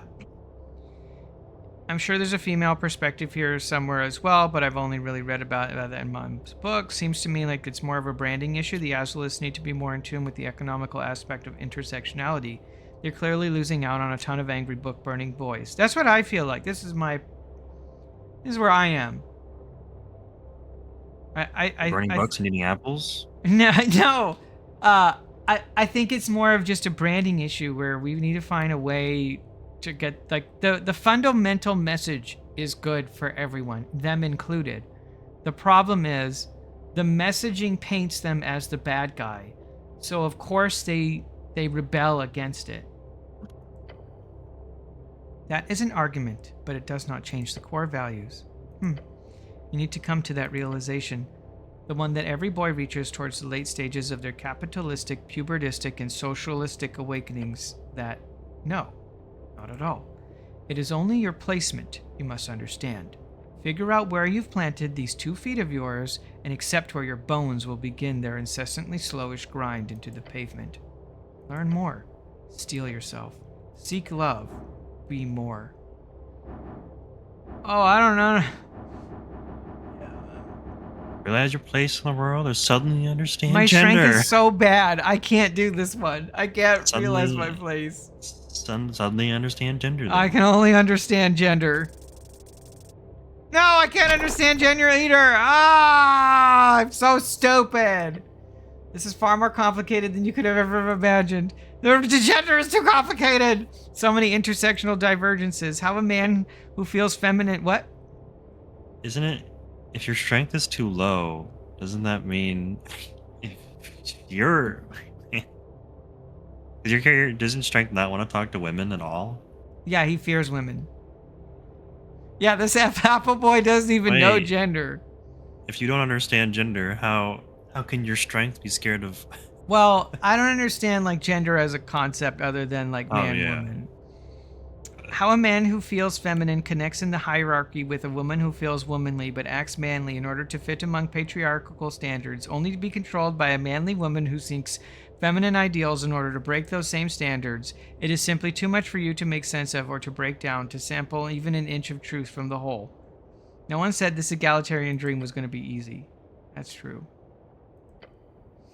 Aram, please. Why are you so confused about he, theys, and she, theys? Gosh. Oh, he's not woke, ever, guys. Oh, no. You can't preach the woke agenda on Aram. He's not gonna get it. Yeah. Oh. That is true, but this is far too much for you right now, at least. Maybe it is only your side of the aisle which you have any hope of understanding this day. To know man in order to know woman. Yes. Oh my gosh, this is so long. Everyone lay upon your spectrum, each judged for their perceived and internalized values. You are approximately 0.52 decimals across the line into... I am 0.52 decimals across the line into masculinity. That is, in less abstract definition, a little over halfway to being full man. Slightly over halfway. Yeah. Yeah. I'm only halfway. Yeah. That seems about right. It is not ideal. Gosh. Does that mean I'm a woman? Of course not. And do not react like some sensitive wimp. The feminine is a beautiful ideal by itself. Fearing your position on the spectrum, is weakness by itself. The average man, if you think back to your ability to snuff out manhood, usually placed around 0.5 decimals of masculinity. That makes you 0.02 more man than the average man. Damn! I'm so 0.02 manly now that Sheba came in here. Hey Sheba, hey Raiders, welcome everyone. I hope you had a wonderful time over at Sheba's stream. What were you playing today? Shadow of the Colossus, what a good game. Hey Mathicism, hi Raiders. I'm sad now. Yeah, what? Well, Shadow of Colossus was made by the company who's doing like the recreation remasters for PlayStation. They got disbanded, so we'll never see games like those again. Rip. We're man-maxing. Thank you for being proud of me. I'm having an existential crisis, so if you're just coming in from the raid, we're playing Esoteric Ebb. This game is sort of like Disco Elysium with a Dungeons & Dragons slant to it. I have resolved a quest between two clashing ideologies. They were some youths, and we thought it was just this minor thing. And my internalization, my body is having a conversation. Look how much we're talking about this issue, about what happened here and how it was a reflection of society as a whole. And I'm trying to figure out how I'm internally resolving this conflict. It was basically these young women trying to change the world and these young men angry about the world changing around them and them being left behind, essentially. And we're having a talk about internally our body, our strength and our wisdom are the ones debating this. And they're debating between masculinity and femininity and the place of women and men in society, and how the changing society is causing men who used to have a position of privilege to react poorly to the message of equality because it's painting them as an oppressor, and how that language should or shouldn't be changed to bring them on board. And it's this really interesting discussion. And we just discovered, according to my strength, that I am 0.52 decimals across the line into masculinity. But don't worry, because the average man is only 0.5 decimals of masculinity. So I am 0.02 more manly than the average man, which, you know, Howley can attest to. He's seen me. Yeah, Aram is 9 feet tall and jacked. You know? Yeah, I'm a 0.02 kind of man. Yeah, just not like me. I'm 10 foot tall and jacked. Yeah, Howley's 10 feet tall and jacked. I'll never be like that. That's not halfway then. Halfway to being the most manly. Yes, you are approximately averagely, decently, middle ground manly. Howley's a hellhound. It's not fair. It isn't fair. What? A normally sized manhood inside of a median-shaped man. What? Yeah. A normally sized manhood inside of a perfectly median-shaped man. Yep. So I'm boring. I can work with that. You already have for many years. Wow. Now, you will choose. What? You know the truth. Choose a side. I don't know what to choose. I don't know what to choose. Did this all spark from just talking to some LARPers? Yes. Wow, I can't believe you got... You're just standing there looking at them and you're just in your head doing all this. Yeah, I don't know which one to pick. Like, I understand the ideology, like, of both of them.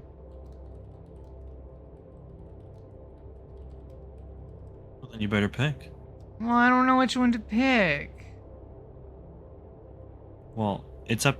I don't think there's any good answer here. I think it's just who... I think this will give me, like, a feat choice, too, but I just don't know when to... I don't know. I think I understand... I personally, me, Aurum, empathize very strongly with... No, I didn't. I didn't know if I could see what they did. Did I miss it, Saya? Did you do this one? Could you tell me what they do? What? That's cheating. No, Zaya, don't do it.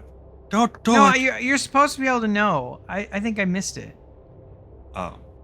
You can't scroll up? No, I can't click. Let me.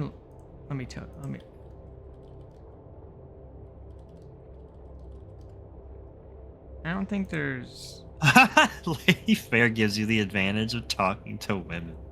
Ah. Patriarch is men. Oh, advantage talking to Oh. men or talking to women? Well, you already know the answer then, if that's Yeah, the well, case. you know, I know where I'm going. Hey, yo. Stand Arm straight, tries to raise shoulder me back. in its critical role. No, I have advantage now. Go ahead. Every yeah, man critical. within a radius of 2.3 kilometers will respect your choice from here. The rest will soon follow. Be slightly less Wow. confused about gender and leave. Yay, I'm slightly less confused about gender.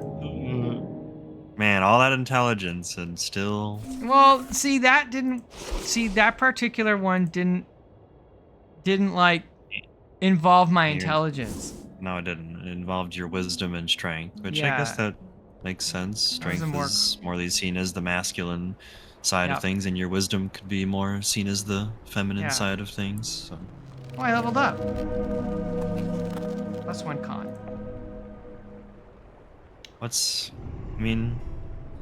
I guess that makes sense. Hey, is This- this the Apple Boy stream? No, I'm not the Apple Yeah, Boy. it is, Billy. No, It's you not can't just fun. call me an Apple Boy. Do it anyway. I'm not an Apple Boy. I'm not an Apple Boy. I'll do it after the stream is done too, so don't worry, chat. I'll still be no. calling him Apple Boy even when you're gone. No. Yep. I knew Don't worry it. about No. I'll keep the trend going. Don't worry. I'll remind him every day. He's my little apple roo. It's okay. No. I love you all the same. It's alright. I love you too.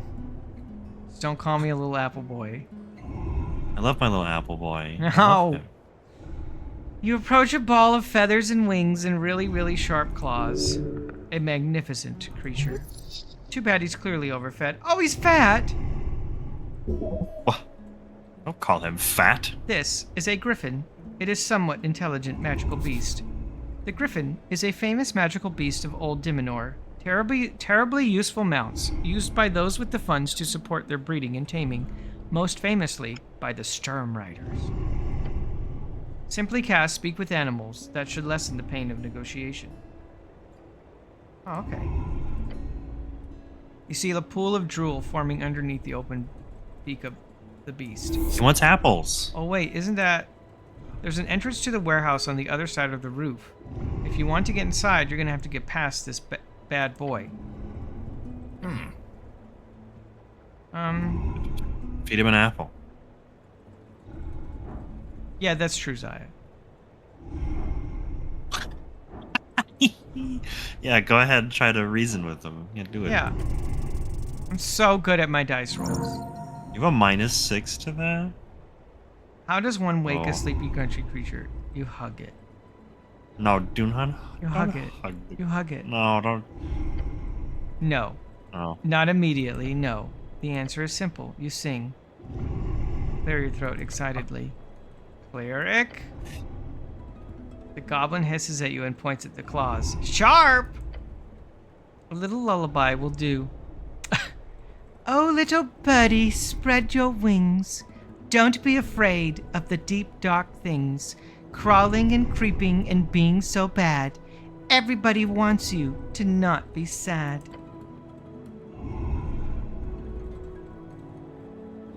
And then it just kills me. Oh, so you can get past now. Did you make that up on the spot? Thank you, Griffin. It yawns in a way you didn't think creatures with beaks could do and gives you a tired look. I can't believe that worked. I can't believe you're alive. After everything we've been through, sometimes it pays off to be handsome and talented. Ah, I see. Can I have a conversation now? Yeah, let's Is that talk to me? her. Am I handsome and talented? Of course. You may address me as Giorgio Valzantigo. What? Damn. Damn, Giorgio. Master Giorgio Valzantigo. The bird will shred you. Greetings, Master. Thank you for getting out of the way. Poof. You're welcome, biped.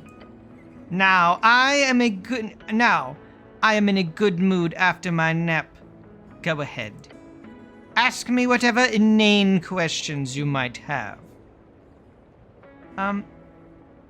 You're kind of chunky.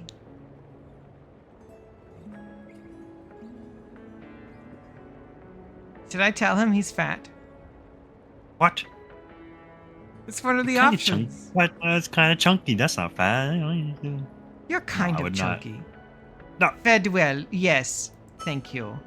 I am very rich indeed. Oh, I see? corrected you. Yeah, I just noticed how wealthy he was. Oof. Uh, Maybe you. What does he do around here, maybe? Yeah, go ahead. Yeah, what does he do? Sleep I around all handle day? scouting for the boat bipeds, though they do not hold any interest for my valuable information. Some of the less rugged ones I even move around from time to time. I traveled with one a few days ago all the way to this strange cold land. In return, I get fed a glorious amount of sustenance. More than you could ever wish for, biped. Who did you fly with? A biped of your size, approximately. One with a gaudy sense of style. Some type of ground delver of a human, I believe. The type to head deep below and not come back for many, many days. It's sad, really, to be a biped like you. This is how I imagine every bird thinks. This is Wow. how I think all bird sonas are this griffin right here. Yeah. Archer. Yeah. Can't That's how I believe- see it. That's how I see it.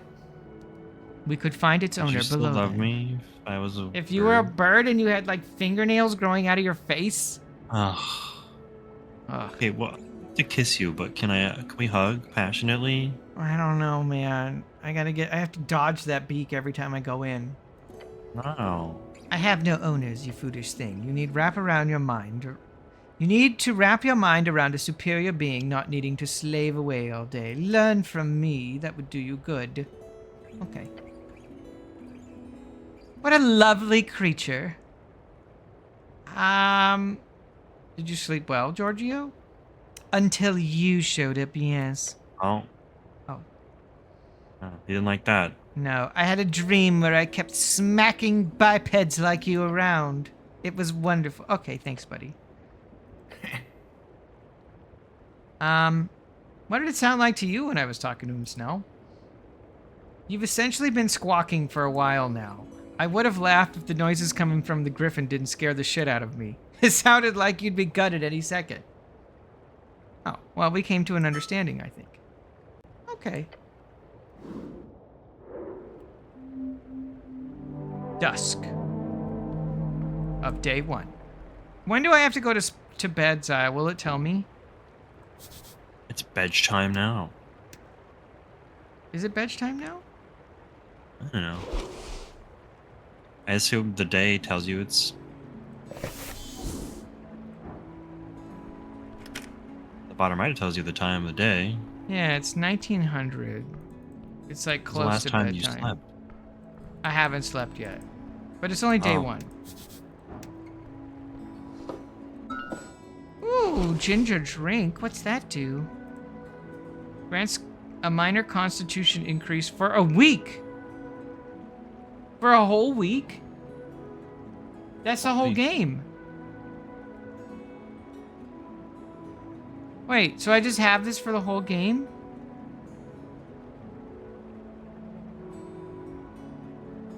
Okay. Wow. You have a green mouse in your pocket? I do. I have a quest to find a total of 5, and I have 3. Okay, so I got like a permanent stat boost from that. That's pretty awesome. Oh, you didn't sleep because you had something happen to you. Okay, well, nothing weird's going to happen to me, so...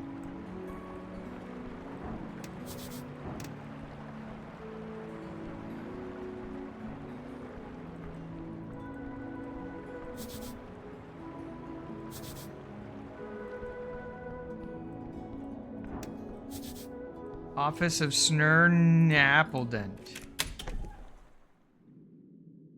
Oh. Who is this guy? Ordnip Commonwealth.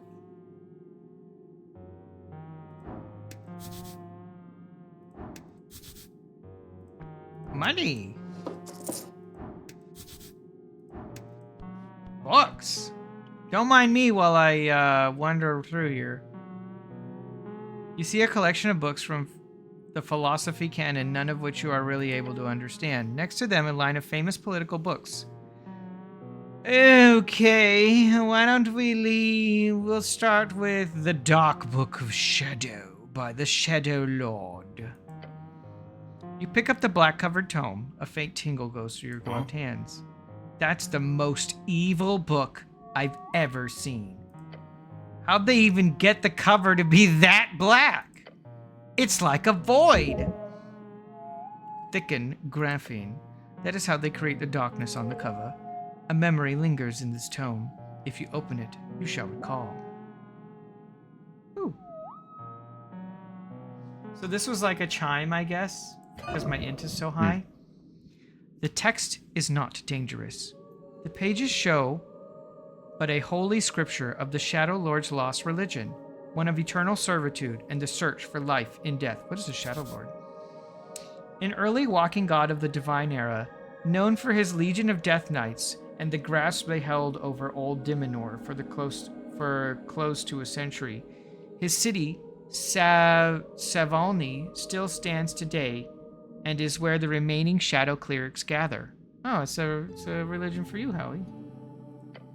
Wow. However, you remember it well. This was the first book you were ordered to study as punishment for your idiotic behavior at the towers. You remember. Your first journey towards the esoteric. Ooh! Please. How liberating it was to know beyond any doubt how much greatness hid within your mind. Blurred faces, hushed whispers, a crowd of thoughtful peers, each snickering about your hand, a raised hand among a crowd of sheep. Patriarch, it's not just a religious text. They stare at you. It's a spell book. Those were the words. How they laughed. He asked you to prove yourself, and so you did. I went to the Patriarch. I took the Book of Shadow. Yes. And then yes. Oh, I got a spell! Detect alignment. You memorized it on the spot, and then you cast that ancient spell, once used by the Death Knights of the Shadow Lord to subjugate and control the minds of his people. A spell that is, despite its first level, not learned by most clerics until they grasp the intricacies of higher tier casting. Everyone was left stunned by your excellence. To not only master such a spell, but to do so in seconds instead of days. That moment, it was yours. From that moment, you marked your place at the towers as the greatest spellcaster, the greatest talent among them all. However, as always, the weak fear the strong. The moment also began your ostracization. You would never be among them. You would never have peers. None would see you in any way as a brother or a comrade. I would be a leader. You are. I love my intelligence. He gets me. And you shall continue to be. Your vision is blurry. It is filled by the pages of that book. It is a good one despite its religious fervor. As many say, the Shadow Lord was as much as an early arcanist as he was the greatest of the walking gods.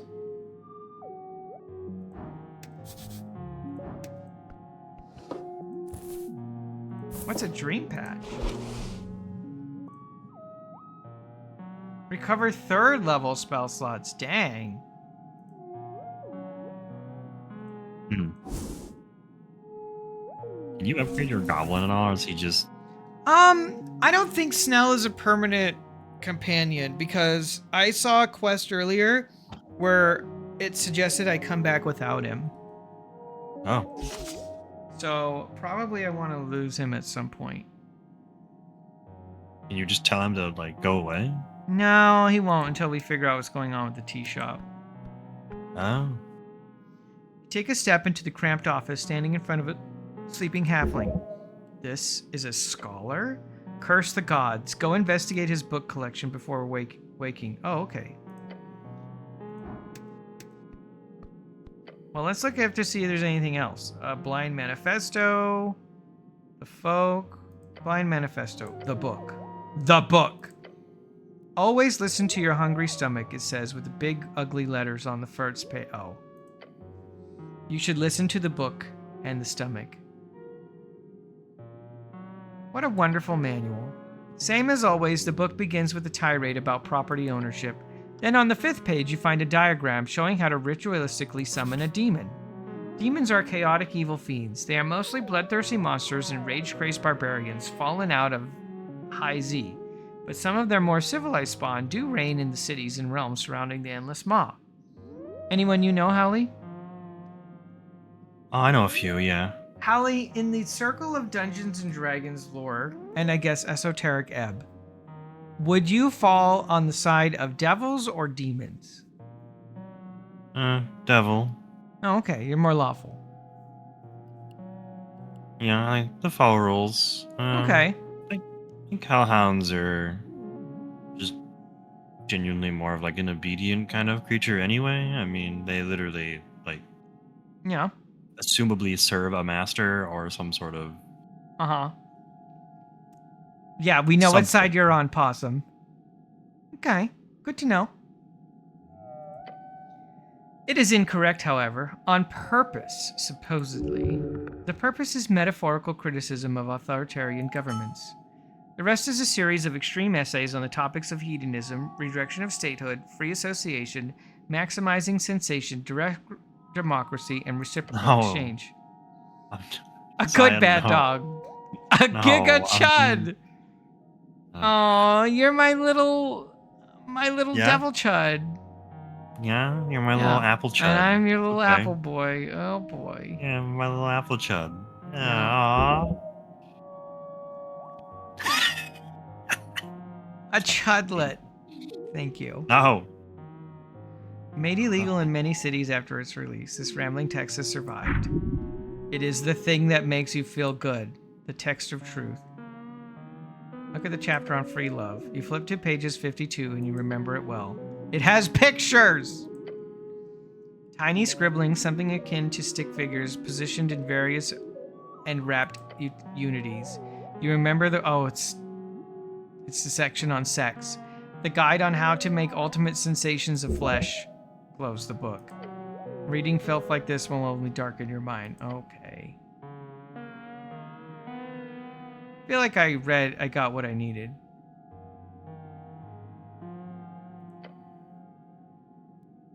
I think I read this one already. Yeah, I think we read this book earlier. So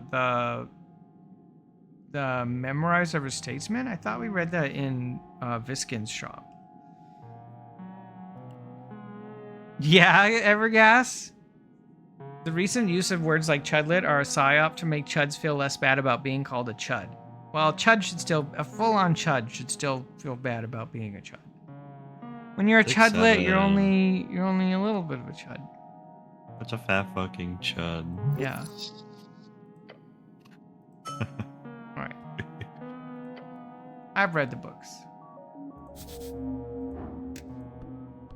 Are you a book reader? A book haver? Yeah. You take a step into the cramped office. Good forenoon, citizen. Oh, look at this. Look at that mustache. Oh, he mutters. His confused gaze focuses on you. Life is pain. What? Terrible, terrible pain. What? Oh, he's reciting. I think he's just reciting. Don't worry. Oh, maybe. The wrinkles fold over one another like waves on storied sea. Are you? He looks at you with his weary expression, then rubs his nose and sniffs twice. Are you here for the invoice?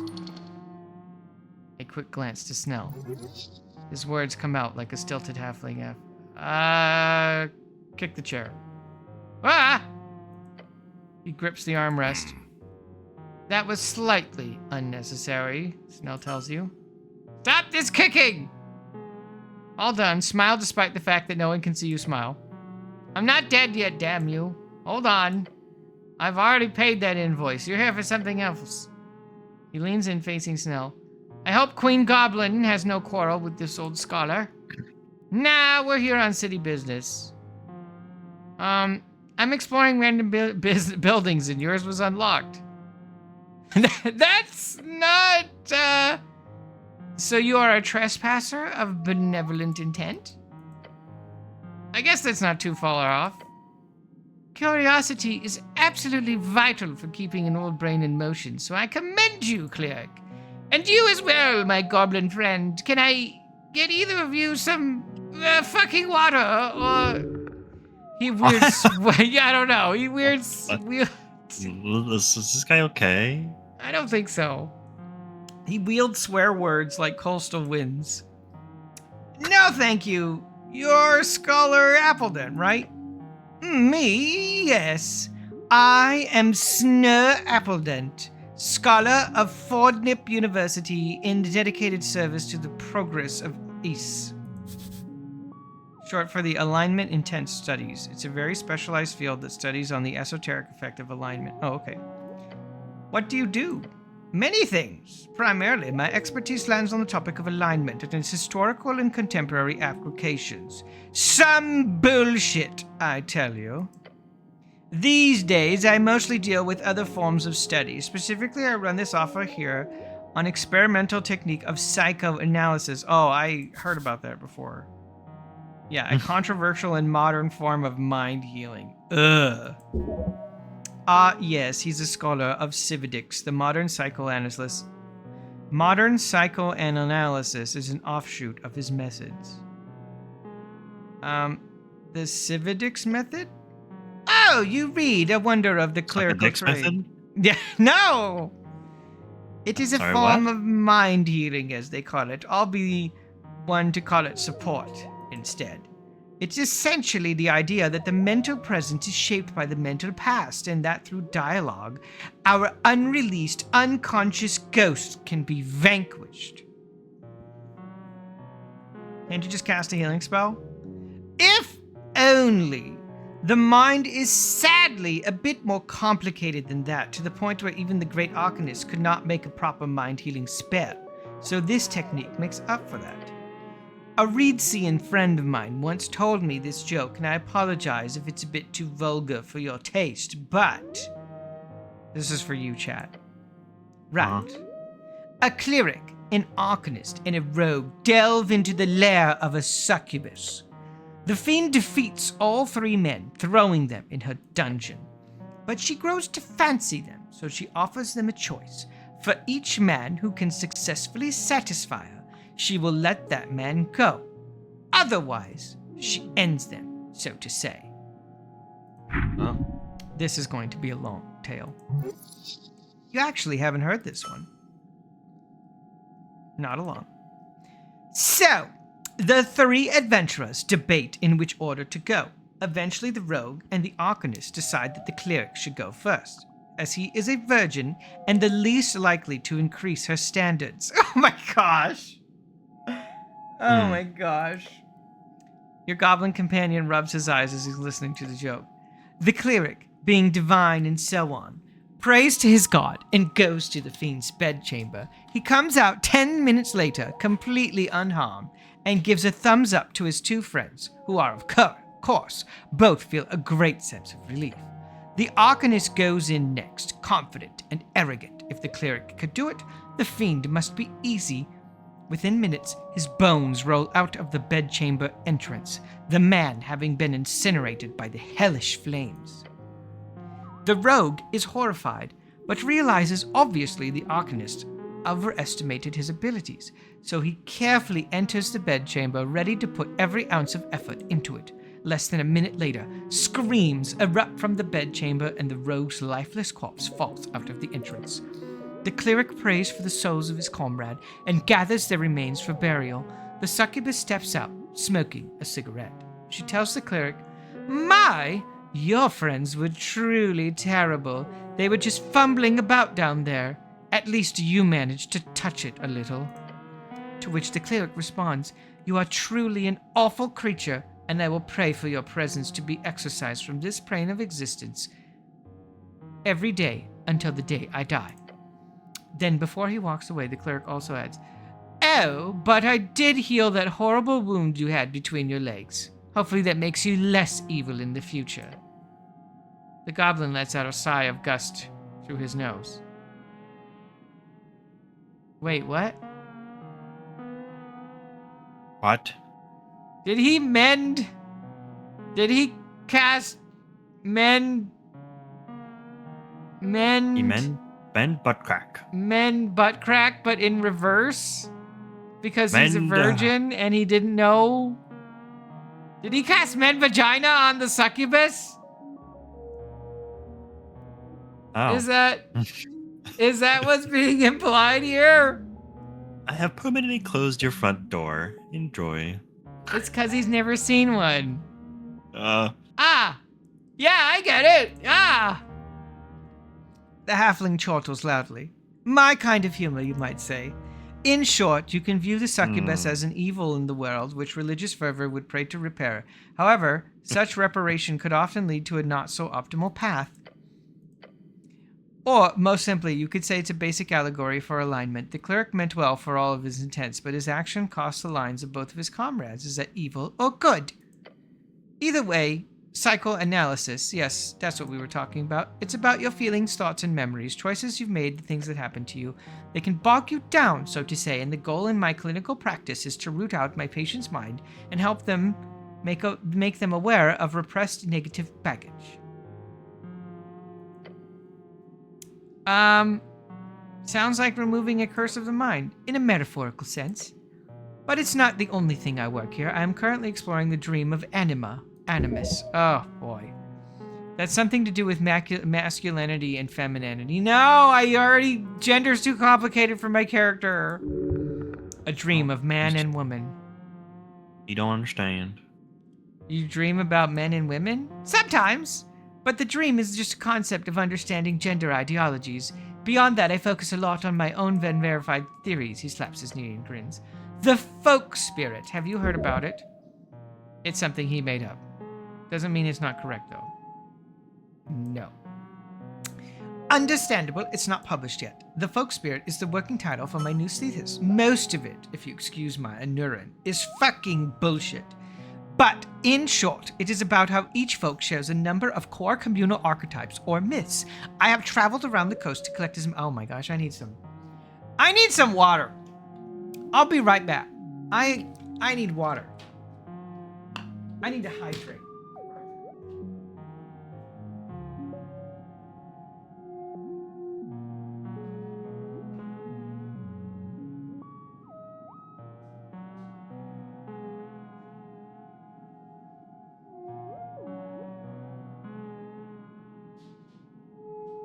Sure is a lot of reading, huh, Billy?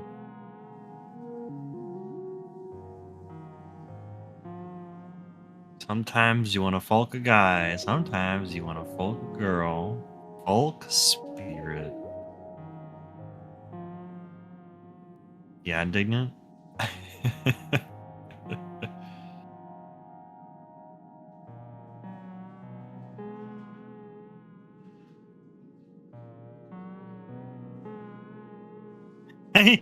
Yeah, of course, Billy. Your character won't understand a lick of anything, so it's okay. Billy, I do question, will you just, anytime intelligence comes out, if it is really that low, you just go, anytime it just comes up? Yeah, Riz. Woo, woo, woo.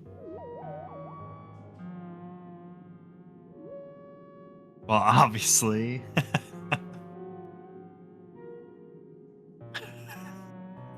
What else is that? You know, honestly, Billy, if there is a lot of reading in this game, that honestly probably would help a lot too. Just sort of solve the issue of talking a lot.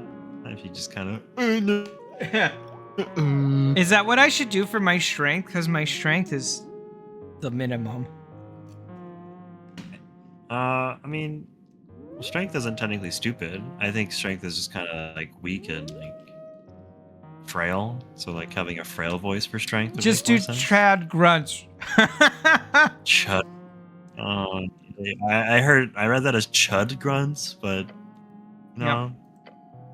Yep. Strength is strong. Yep. I thought no, arm strength is low. My strength is really low.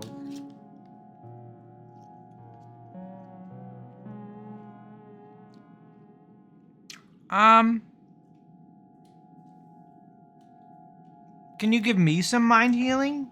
Of course, however, I'm a bit swamped. Oh, okay. Can you make time now? No. He's frustrated. Oh, okay. I'm focused on a specific idea of Cividix. Lord Scholar Federnac Cividix. A famous Reedsian. What? What? Stop saying that. You can't say that on stream. I can talk about your Federnac Cividix all I want. Suck a dicks. You can't talk about that on stream. The idea of two opposite faces of your ego. Oh yeah, mind goblin these nuts.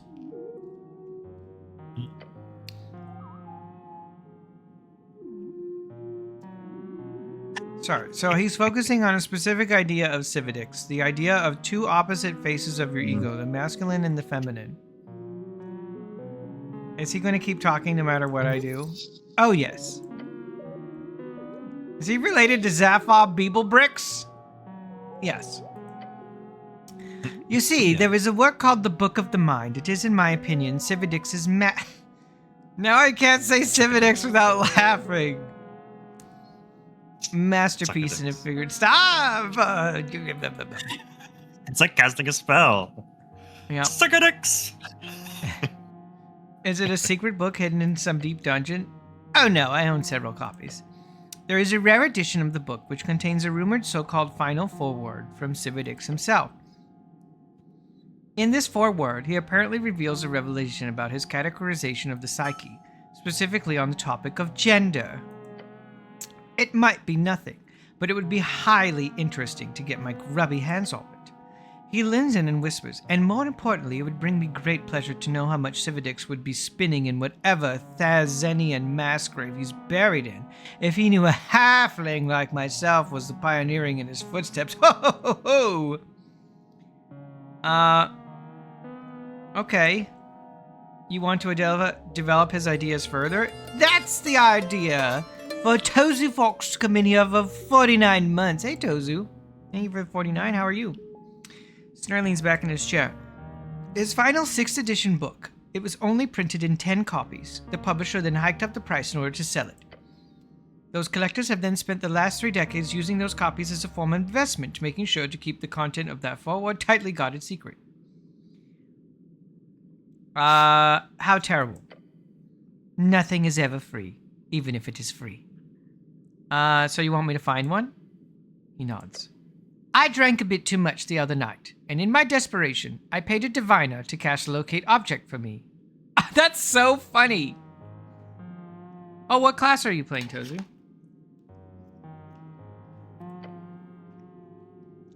I didn't expect anything, and it was very expensive. However, oh yeah, I heard Rogue is not great. However, she actually found it. A copy of 6th edition Book of the Mind is here, very close to Waterlane View. And she even told me the exact direction, about 40 meters straight down. Oh dear. It's in the city below? Yes, exactly. Sounds like a quest. Sure, why not? So many side quests. Delve into these dangerous tunnels below and get me that book. And don't get yourself killed. In exchange, I will, well, what do you want? Heal my broken mind or teach me how to be a man? Which one?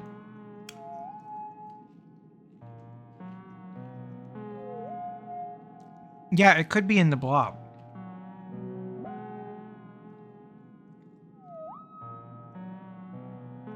A magic item? I have books. You know what? The book itself. It's expensive and probably magical. Give me the book, let me take a look at the book, and you can keep it. So you can't offer me something else as well? What, do you want a hug? I suppose I can offer you some guidance in understanding the book as well. Yay! He sniffs. I am not an expert in what kind of weird shit is down there, but the city below is dangerous, so don't wander around blindly. Good luck. Who are you voting for in the election? I am a filthy Asgalisk. Okay, but why? Pragmatic dogma. The green banner is flown in a strange context here in this Republic wet dream of ours. Asgalism is supposed to be about abolishing the entire structure of hierarchy. That history is driven by economic struggles, specifically the clash between classes. Asgal's end goal is classless, stateless society where everyone is equal. But looking at Nordvikian Asgalis, it's clear to me that they long ago let this goal slip past. Look at them. They are shaking hands with the establishment, trying to find a peaceful solution. So they are becoming part of the establishment. True, a compromise with capitalism will always be all... Gosh, this is really true. A compromise with capitalism will always be all-consuming. Mm-hmm. Yeah, damn. Look, genuine change, true change, needs a truly revolutionary break with the existing order. There is no doubt about that. Incremental reforms, small changes within the capitalist society will always fail to address its fundamental contradictions and injustices. Yeah, Tozu.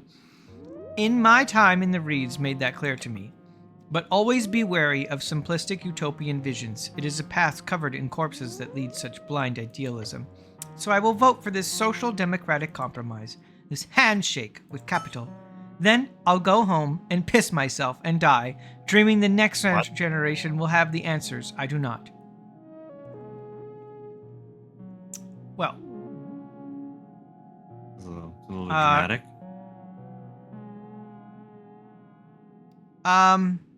I'm not an Asgalisk.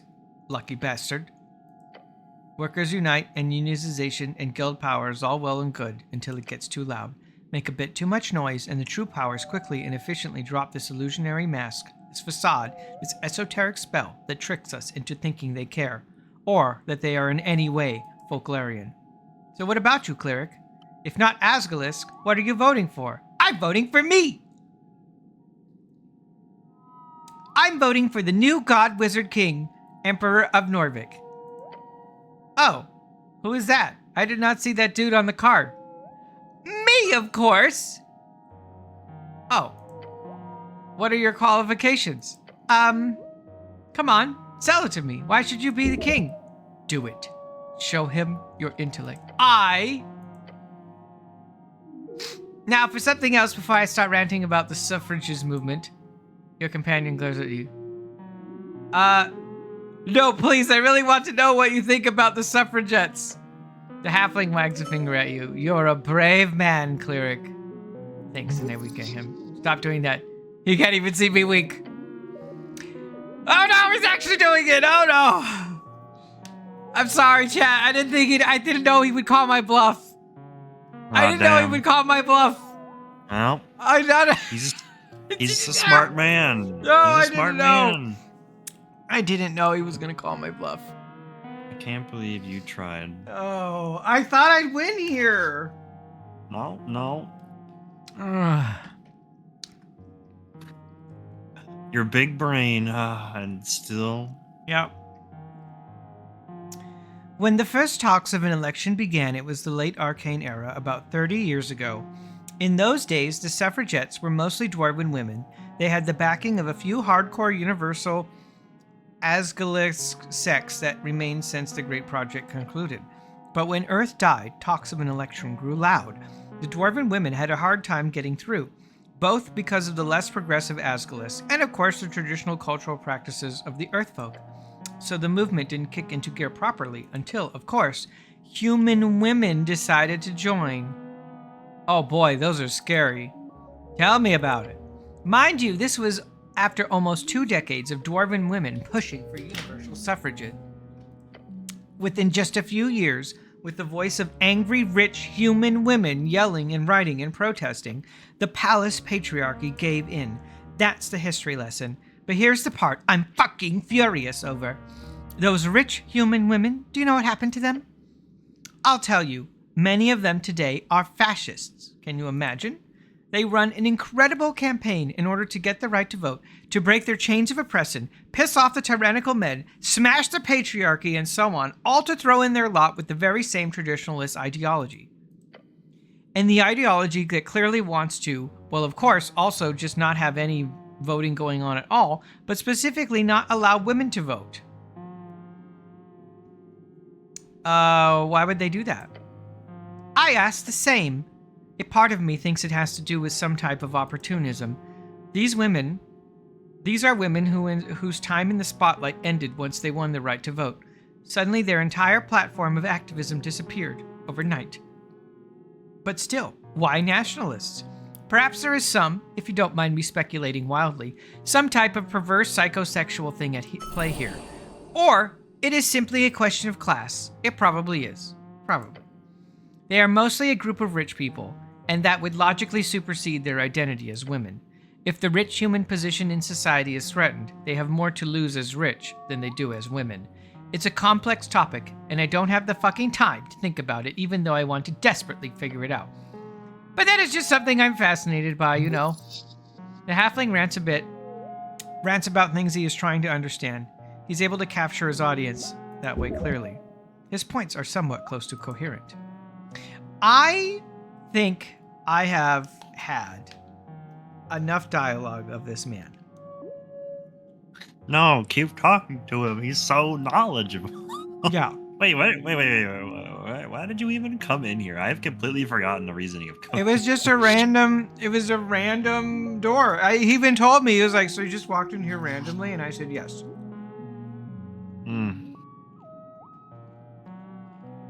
He's so... the door was open, yeah. I got a quest from him. I'm good. Hey, wasn't this being guarded by a griffin? No, that was the other place. Oh, okay. Yeah, welcome to the dialogue room. Oh, it's nighttime now. Wait. Oh, it's gotten quite late. I was in there for so long. We were in there for a whole hour talking to that man. Read and Mead. That's probably not open.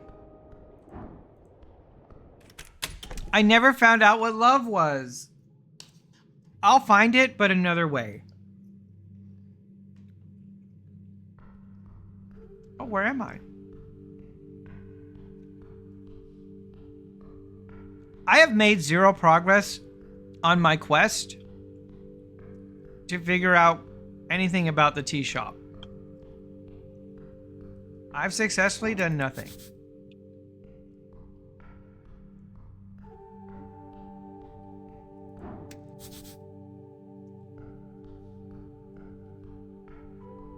Where can I sleep? on a bed. Well, Well, you know, you asked. So I don't know. you're right. You're right. Can he bore my enemies to death? Gosh. Oh, it's Snell. This is his house. Oh, I maybe randomly. maybe he has. Yeah, I randomly found bed. Snell's house. Yeah. Maybe What he's the got heck? a bed for you. Oh, he's Snell got a has nice a nice little- apartment than I do. What the heck? Yeah, look at that nice, comfy sofa. Sleep on What that. a nice loft. I would love to have this. Oh damn. His bed is so big for I him. know. Can I have some of your stuff, Snell? No. And don't touch anything. I'm not sure how this is of any way useful for the job, but please let me Oh. know when you're done looking around my house. Oh, Looking. How much is rent? Not so bad thanks to the old lady. She looks after her own. Oh, okay. nice. Maybe you should. Yeah, I noticed that you got it pretty nice in here.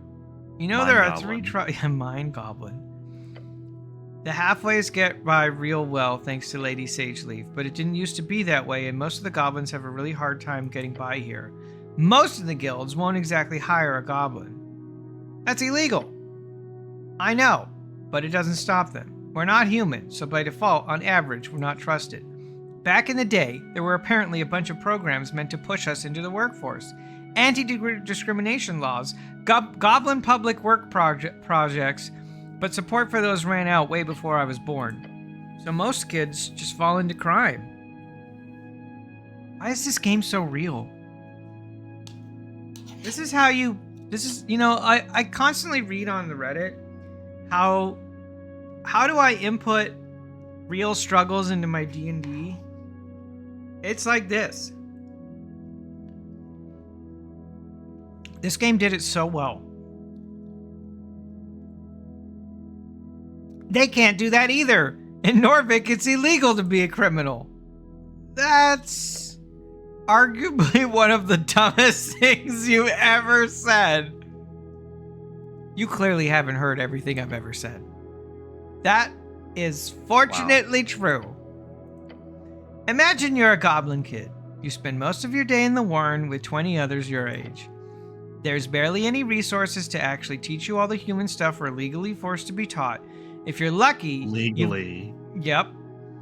If you're lucky, you've got one parent with a stable income. Otherwise, you'll be living in the dormitories. No support system, no chance to integrate into the city you're supposed to be living in.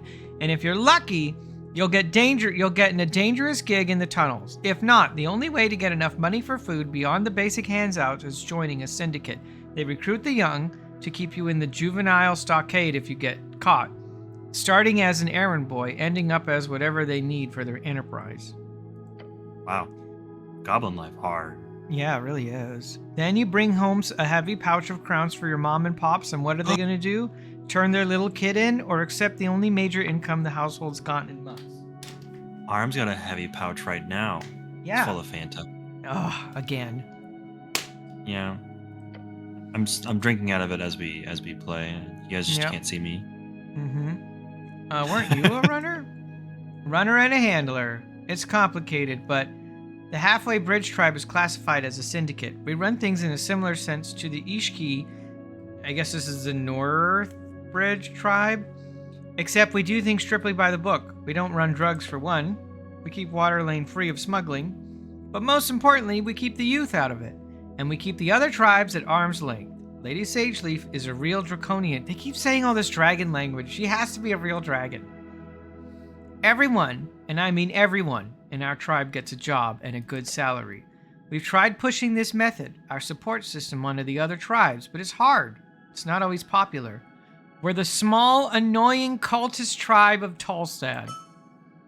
So it is what it is. Huh. You're working hard. I sure do. You live here alone? Yup. It's a cool place. Where do you live? Uh-oh. I did Constitution check on this, huh? I don't know. I could tell him the truth. Oh, because it's a gut feeling to. Yeah, that would be painful. There's absolutely nothing wrong with your current living arrangements. The goblin will not think lesser of you. Arguably, He's totally gonna think less of you. I live with. Yeah, do it. Yeah, do it. Yeah, do it. I live with. Come on. I just. It's like. Yeah, I live in this place on the other side of town. You wouldn't know it. It's I live with my mom. Whatever. It's fine. Yeah, really? do. She actually lives with me, if you think about it. Yeah, my mom lives with me. It's honorable. It's an honorable traditional family housing. It's Yeah, good I for know. society. Yeah, lie to him. Let's see if he believes you. Yeah, that's a good That's a point. good point. Yeah, he says it Oh, I took sarcastically. damage! It was actually painful. It was actually painful. No, I took real damage. I can't believe you took cringe psychic damage. No, real gut damage. Yeah, From telling the truth that you live with your mom. that was a tough one. Oh, man. He does not mean harm, yet it hurts. Well, anyway, he tries not to linger on the subject since he sees your pain. Internal cringe damage. I used to live Let's in the talk about towers, but they kicked me out. Yeah, sure. Oh, They had some problems with some of my writing. Your writing? What? Can't be that bad at spelling, huh? An idiotic comment. Spelling, Oh, no. because you're a cleric, casting spells. Light apostasy, the unofficial mark of a traitor.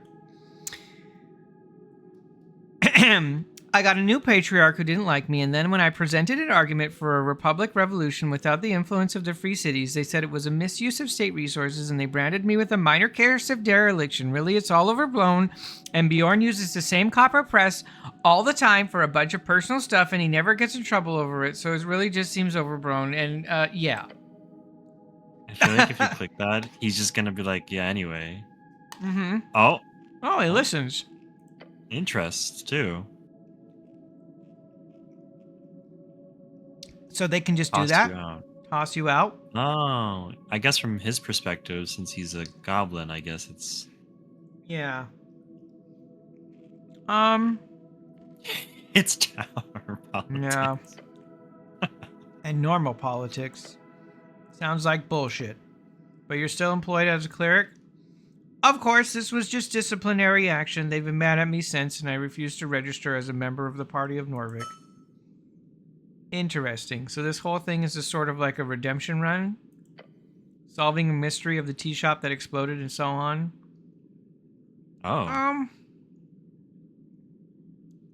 I'll solve it and prove my abilities. Eventually, I'll leave the city myself. Right. Right. As a majocrat or just a general clerical dictator? As a majocrat for sure. You know, with like magic stuff. That doesn't sound too convinced. No. He just needs... The city doesn't understand my greatness yet. Oh, yeah, vote for Aram. I forgot, my bad. Yeah, vote for Aram. Come on, guys. Vote It's for okay. me. Well, while everyone's voting for you, I'll be in the background whispering in people's ears, Apple Boy. No. Okay, let's talk about something else. Please. I can't believe I took 6 internal wait. damage. You can click on his bed. I can't. I'm gonna steal from him set first. What? Okay, I can't. He's literally right there. Alright, well, I was just looking with my hands. He's right there. You need some of the Billy-sized hands to reach that. Oh my gosh. Wait, what? Oh, whoa. Is he Hey. trying to figure out... Cool. He's got either there's always two things to people who have this in their house. Either you're a psychopath or you're actually like well connected. You stand before a wooden board covered in sketches of various people, each of them connected via long threads. What's this, Snell? He looks up at you across the apartment. Oh, that's my project visualizer. Helps me keep track of jobs. You can check it out if you want to. I haven't done much other than a basic outline on the tea shop yet.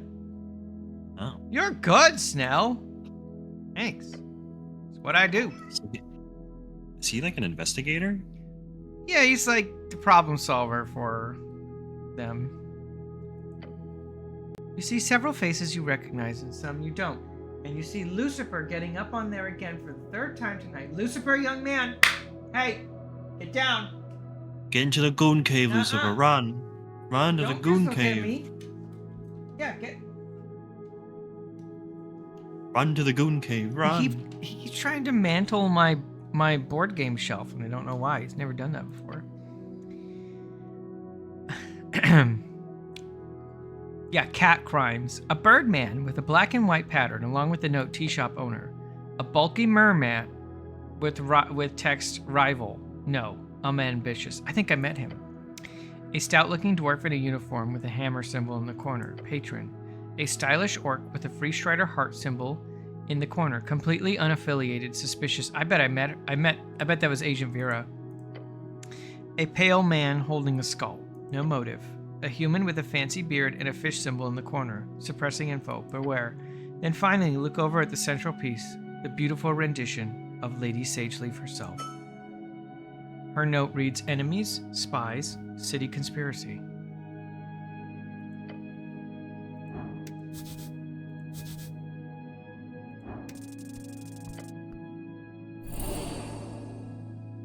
Vitality surge. Gain 3d4 hit points. What was that for?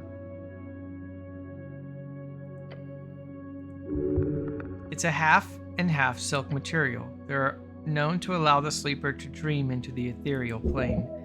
This material goes for extra in every outlet. However, the claim that this contains Yim silk is ridiculous. Anything over a tiny fraction would make the bed half invisible. Can I take a nap, Snell?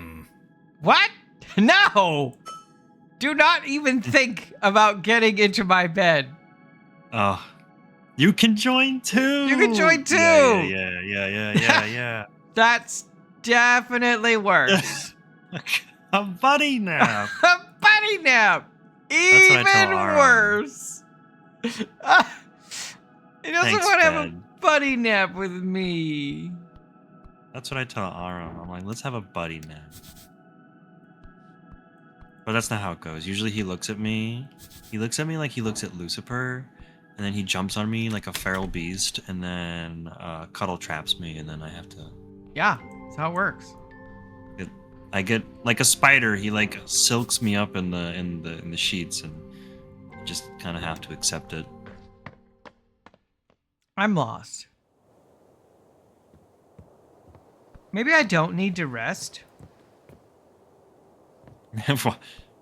Does it say that you need to? I don't think so. Spider-Roo. Why, I'm back in the... Does your apartment have a bed? I don't even know where my apartment is. Did you just rip those mushrooms out of the pot? Why did you do that? What? It was cultivated there. It was a potted mushroom. I don't know why I did that. Nature is yours to mold. The primal scream. Someone worked hard to cultivate those. And now you've just taken them. Can I put them back? No. You'll have to live with it. I do find it funny that your heart and your brain, which is very common in real life for most people, that the heart and the brain seem to like have a struggle between each other. Yeah, they fight all the sometimes. time. Yeah. Well.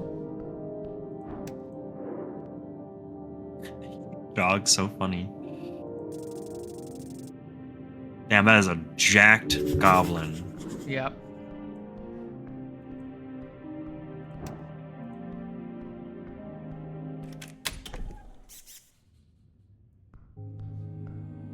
I guess I go... I said something earlier about not resting on the first day and something wild happened. Yeah, I don't know. I Let's wonder. go back down here. I wonder if you're like, because when you're exhausted, your body definitely screams at you. I wonder if you're. I was exhausted, but I took a short rest and I got rid of it. Oh, does it affect your just stats, or does it actually make your? It did. I can't go down any further. Yeah, it made everything harder by 1, but then I rested and I was okay.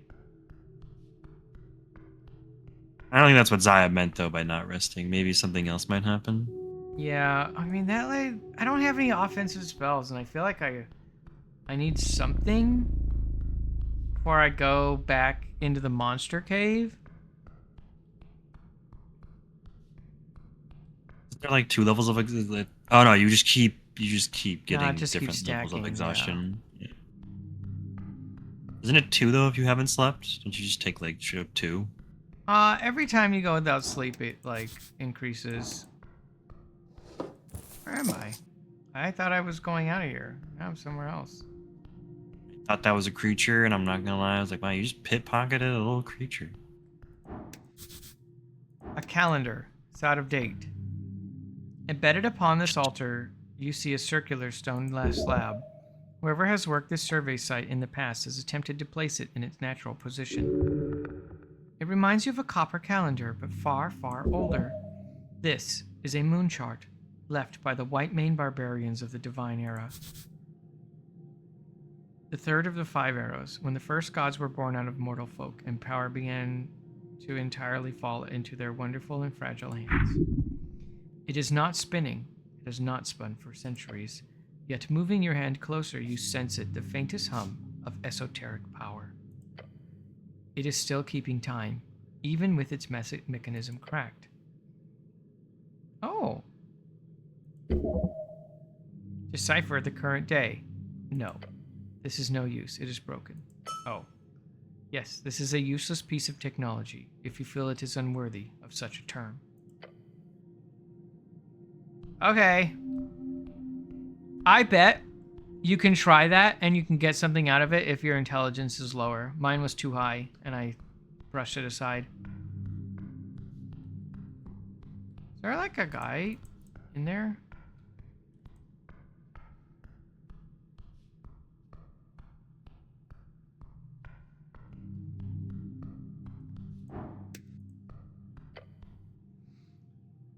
You glance at the step. 2 meters. These ancient bricks, they could scuff you badly. You heard a story of a man who slipped in a minor descent like this one. He died! You're going to die. Oh wait, I'm gonna die. I have disadvantage. It's so Which one do you hard. have? Is it the same? Both. I have an esoteric tingle. I You would see do a dwarf depths. hearing grunts as he swings the ruin. There is no point in having a conversation. Time to get closer. Oh man, I only have -1 dex, so I don't know, maybe. Well, don't matter. 2 and 1, of course. Taking a careful step Failure. onto the stone, you begin your descent. Keeping your balance in check, you shift your weight appropriately, or at least you try to. Wait, your left foot slips. That's not good. Your right foot tries to compensate. Please work. I'm afraid to say that's a no. Both of your feet have lost their grip on reality. The distant cry of a concerned goblin is far, far away from you now, and your entire being is fading into nothing on the floor of this random ruin in Talstad. Am I dead again? There's no need to fret. You've been given your due. This is it. This is your end of the stick. No. This does not make sense. You are a servant of Earth. You've dedicated your entire adult life to serve him. This is not how you are rewarded. No. I refuse. You refuse? Not like this. Oh, another esoteric event. The world distorts around you. You were falling, and then you were not. This is an esoteric event. Your mind can barely register it. Your body is on the verge of breaking. Every moment, a painful reminder of the thousand... Oh, I did this before. I wonder what that is that I have that causes this. One seems to go Good. It is far away. It is moving closer by what force? Take the string handle. Is anything permitted in a good man's quest? You are at the bottom of the step. Gods, you're slow. That's the second time that exact event has happened to me. Wait, that's it? You fell that far? Yeah. What? Yeah, I Maybe fell it's- like off a ladder earlier and had the exact same event. Maybe it might. I wonder if it's because, like, if you look how far you fell, I wonder if it's maybe one of your stats might be either too high or too low, and maybe you're just over dramatic about it. That could be because it's literally like nothing. It's like a 3-foot drop. Like, yeah, like that would hurt a lot, unless if you landed on your head. But Yeah. like, Yeah. that I think maybe you're one of your stats might be just over dramatic. Yep. Axel Madsen, level 5 archaeologist. His hair. Yeah, this right here is the fourth pillar of the feudal system, a spelunking, delving, digging, roaming, true-blooded adventurer. Though he's seen a lot of shit in his days, Axel still has glowing eyes set on the next prize, a true reward of a life on the trail, a hoard. He'll find it one day, but not this day. Perhaps you will see him again. Who are you kidding? Of course you will.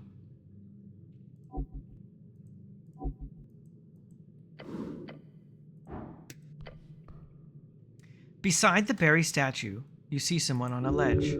There's a grunt echoing down the chamber along with the sound of iron against stone. A dwarf? Down here. Could be a trap. Hello up there. Huh? He's got a lobster. He has a lobster familiar. Oh. The dwarf's smoldering eyes widen as he sees you.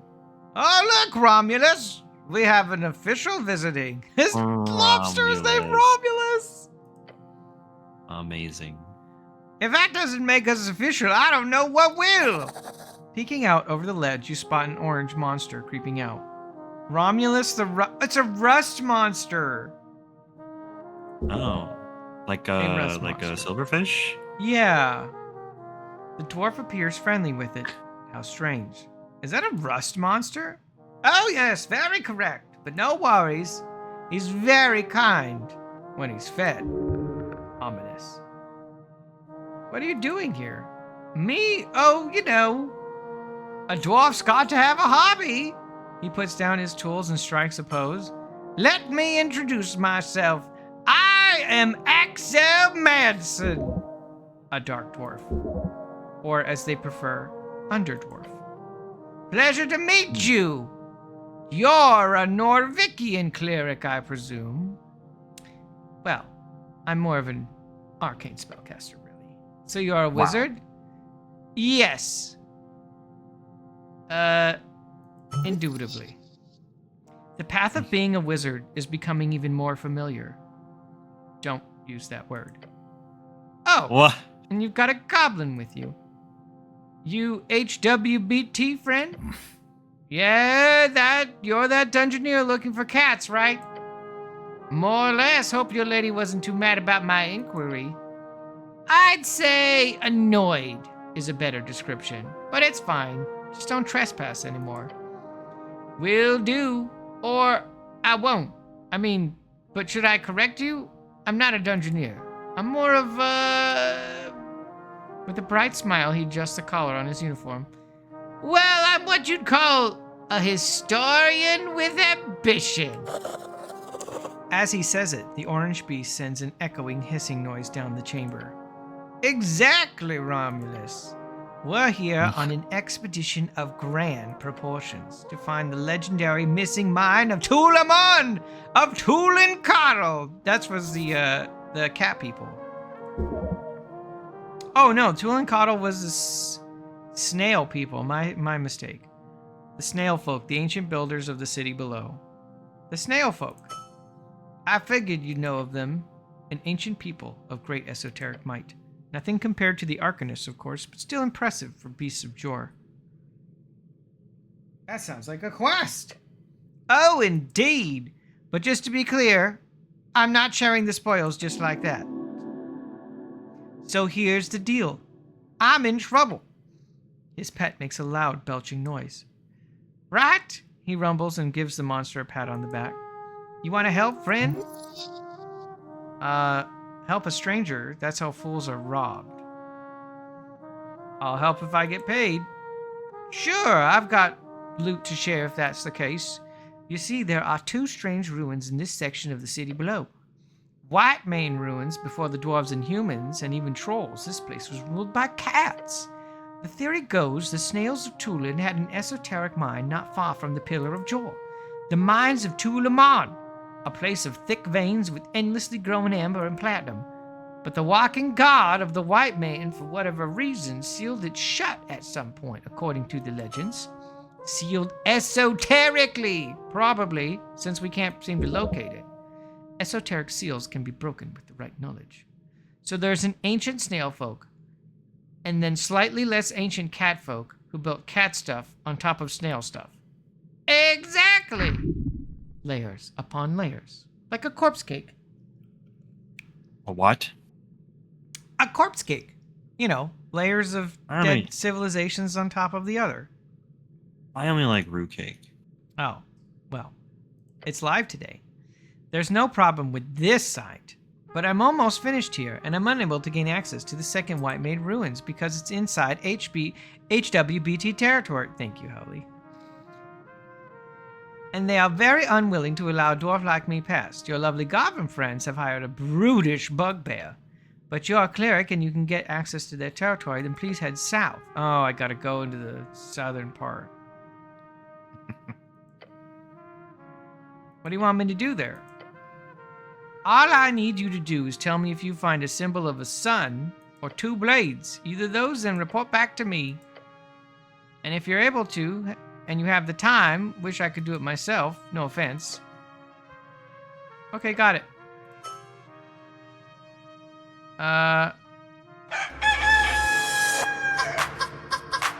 Thank you. Oh my goodness! Billy! Billy, thank you so much for 1,000 bits.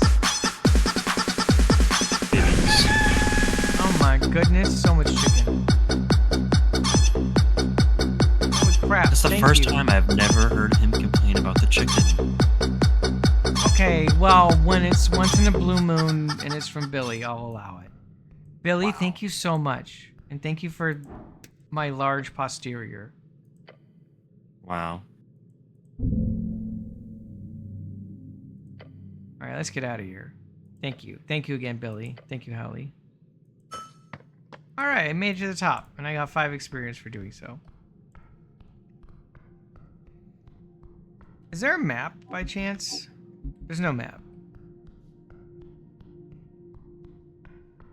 Alright, well, I'm entirely not where I thought I was.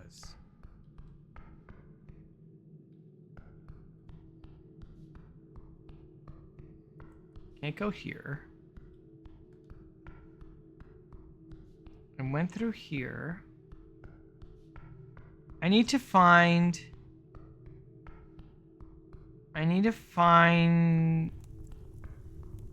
There's Krask. Or Crake. No! I was here. That's the cube. I think I need Mage Hand to get through the cube. Chat is eating well. It's true. Iron door. At its center, a 5-pointed star has been etched into metal. Esoteric energy emanates. The door is sealed with powerful magic. A faint hum vibrates through the iron. That's some fancy door. The star symbol is connected to something. Yeah, Holly? Examine the star symbol. You lean closer and inspect it. 4 points, perfectly symmetrical. The work of a master craftsman or a wizard. Probably both. Your gloved hand meets the cold iron door. A ripple of translucent energy pulses across the surface. It's locked, magically. Arcane lock, just like at the tea shop. Smash it. Or perhaps think for a bit. Obviously, there should be a way to get inside. Master Hagenshags, I will learn. Oh. Wait, what's that one, Howley? What? The door swings open with a powerful boom. The sound echoes through the dungeon. Inside, you see a faint light. Soft, almost inviting. Well, after you, Clear. He's not going in first, that's for sure. Yeah, not after last time. No, leave my cake alone. Wait. Arcane music box. What are the point of these? No! Ollie. Billy. Oh my gosh. What are you guys doing? You're misappropriating my cake. What do you mean? You gave this cake. You gave this to us. I'm just using my emotes appropriately. Uh-huh. A stack of books sits crooked on the floor, half buried. The blue light from the window appears to land upon the surface and stick. You recognize the binding style. These are the late arcane era. One tome is clearly arcane. The cover bears ward marks that make your eyes itch. Doesn't seem like there's any danger here right now. If you want to check out some of the books, go for it.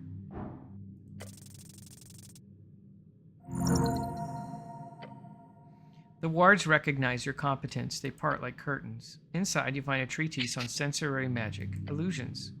This, Hagenshags, was studying the relationship between perception and reality, rigorously, mathematically. Hundreds of pages of experimentations with mixing illusion and divination. His posits the mind does not receive reality, it constructs it. Each moment, your senses gather fragments, color, sound, pressure, and heat.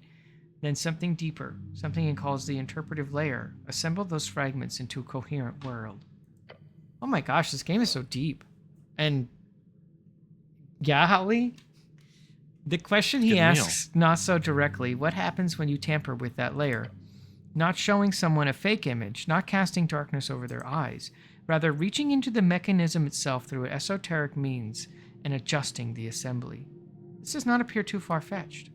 It does not. This seems to align well with the scholarly basis of your education. However, the next part does not.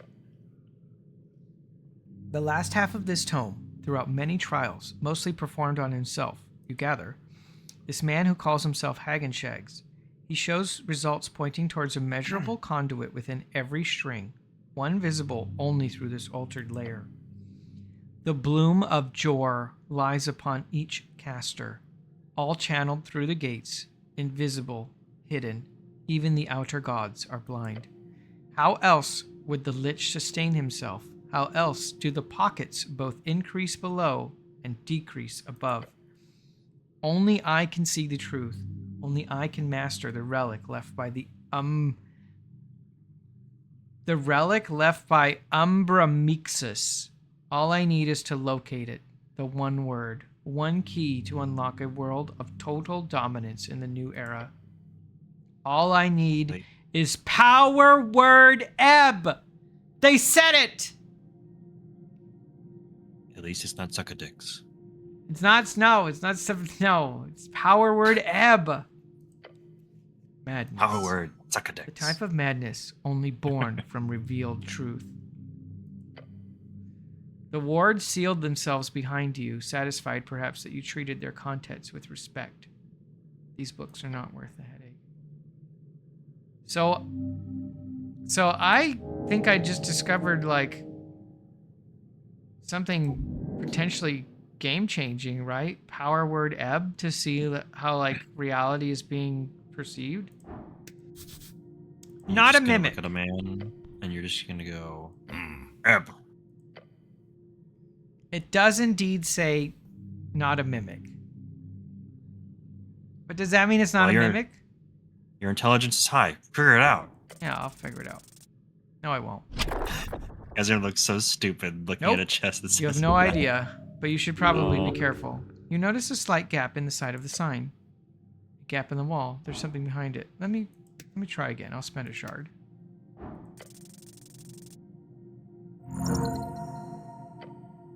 Hold on. Hold on. Look at the sign. I've been doing that for a while now. What about it? Ask yourself one basic question. Well, obviously it's How is the sign attached to the wall? Obviously, it's the nail up there. Yes, but look at it. The nail is not attached to the wood. Oh. Nor does it hang upon anything else apparent. Could be attached by the back? That is a strange way to hang a basic sign like this. More importantly, why would the rope still be erect in this fashion? It is as if someone attempted to create a facsimile of a hanging sign and did not think through all of the logical steps involved. Wait, is it like an Is the anglerfish sign? mimic? Yeah, is the sign itself the mimic? See those pebbles Interesting. on the ground? Toss one of them at the sign. Oh. You grab a pebble off the floor and slightly toss it toward the sign. Expecting it to bounce off of it, instead it just stops. It gets stuck on the surface of the sign. What? Ah, it's like maybe it's like its Whoa. tongue. It's soft. The pebble stopped as if it was hit by a soft, sticky honey. As you watch, the pebble just sits there on the sign. You almost see something emerging. An eye staring at. I knew it! The sign's a mimic. There it is! Oh, I knew it! cool. No, he didn't. Point at the mimic. A mimic! A real life mimic! Righto! What? Hold on. What? Wait, What? it's an intelligent mimic. It's an intelligent Wow. mimic. It speaks in a harsh, Very- sharp tone. It speaks? Appears there's eyes upon me. Me who hide in plain sight. Interesting. There have been documentation of mimics spread for greater intelligence, but they are commonly seen as extinct in the current post-war era. Cool. They even dwell on that. That's cool. Yeah. Why are you hiding like that? Oh, I am a mimic. That is why. The goblin holds up a hand. I mean, yeah, that makes sense. Befriend. All right, then, it's time. Talk this bad boy over to your side. Wha- I did not expect you to talk. This is kind of me throwing off a little. Do not talk often, no, but you understand? Yeah, I understand you. Understand. That is good. In colony, we speak good. Nice. Forward. Using mouth is not speak as good. Oh, right, there's mimic colonies. This thing might be hideous, but it's not outwardly aggressive right now. If you want to reach out to it properly, try mimic its speech pattern, pun intended. Yes, this monster is not mindless. And yeah, while its intentions seem to stem from survival, that is not the most evil of leanings. Perhaps you can indeed hear it out. Are you friend? Yeah. It stares at you unblinking as its maw slowly opens. I am friend. Friend. Well then, Oh. time to talk. Look, I wouldn't trust this thing at the end of a 10-foot pole. However, if you can get some nice info out of it, trust but verify, right? The mimic looks around. Mission wizard told to guard stash. But room change place, chamber shift, time pass. So guard Meek moves, feeding, guarding from people coming from not dungeon. But Meek can talk a lot, ask Meek. Convince he's the Meek. mimic to join my party. Yes. Yes. Yeah, do it. Let's try and get some more info first, and then I'll guess. Not always alone. Colony is somewhere in past and west. Long time spent in colony. Most are very dumb in colony. They do not enjoy smart. They kick out. Not allowed to smart. Anti-intellectualism is truly a cancer upon our realm. Anti-intellectual, not good, no. It is curse, smart curse. How strangely relatable. Oh, it doesn't like being Yeah. smart. Well, it's saying like other people curse it for its smartness. Where do you come from? Master layer. It is not close. Place change. Shift. Here is not where once was and will be. Suddenly, a very complete sentence. So you're guarding something? Yes, yes. Most stash is gone, lost, or master took, but some is here. Where is your master? Not here. No, not here. Master gone. Meek alone. Oh. Can I have it? No, only Master takes stash. You tried. Yeah. Every wizard requires a familiar. Can he be my familiar? A mimic familiar. Will he change from being a sign, I wonder? Right. Well, this might seem pretty simple at this point, but you gotta convince this thing that you'll be its new master. Oh! And you'll do that by... Hey, Mimic! Meek! Yes. When was the last time you saw your master? Master? Yes. Master was, It fidgets on the wall. Master say... Meek should then... Oh. Master? Meek not see Master for long. There we go. You made those gears start turning. Now hit him with the big one. Your old master is gone, Meek. Oh, but, no buts. He's gone. But it's okay. I, the great and magnanimous Aurum, shall take you under my wings and my tutelage. Do it, Meek. Don't do it. Yeah. He's an apple boy. The mimic's eyes go wide, revealing a horrifying mess of shiny pupils. And then it begins to shake. No, that does not. What? Only Master can order. Old order, still fresh order. Maybe ask, what exactly was the order? Ordered? Master talk. Guard Meek, guard stash. Guard Meek, only ordered by Master. Well, there's a loophole here. Your guard Meek? Guard is title. Title is guard. So if you stop having that title, then you're no longer guard Meek, and thus you don't need to follow the orders. Meek stares at you for a moment. It turns to your companion as well. Sounds logical to me. Yes, that'd work. But Meek is guard Meek. Not anymore! By the power granted to me by the city of Norvik, I officially deputize you, Mr. Meek. What? The mimic jolts around the wall. Your new title is now Deputy Meek. Congratulations. Want to join the party? A horrid screeching sound is emitted from the monster as it leaps towards you. Oh no! I embrace it. Within a moment, you realize that the mimic has left its post, and it has turned into a cloak. Cloak I am! Oh. If danger, I tell. A familiar has joined your party. Keep familiars equipped to gain bonuses and dice checks. Deputy Meek, at service.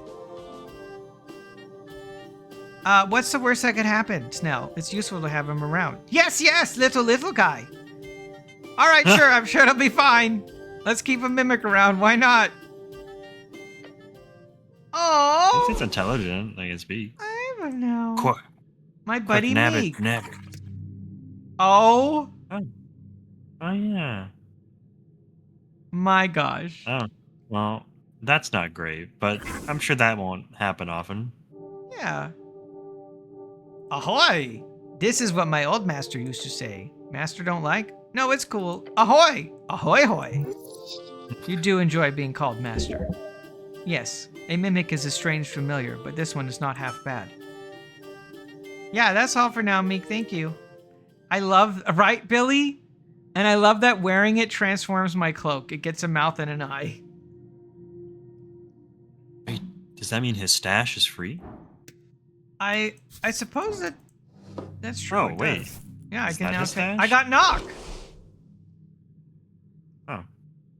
That's Was a that- great is it- spell. I can use knock to open locked doors.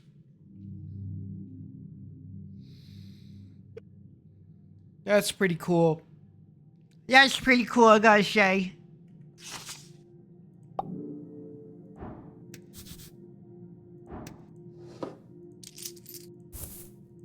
There we go. I got a brand new spell. I got a mimic familiar.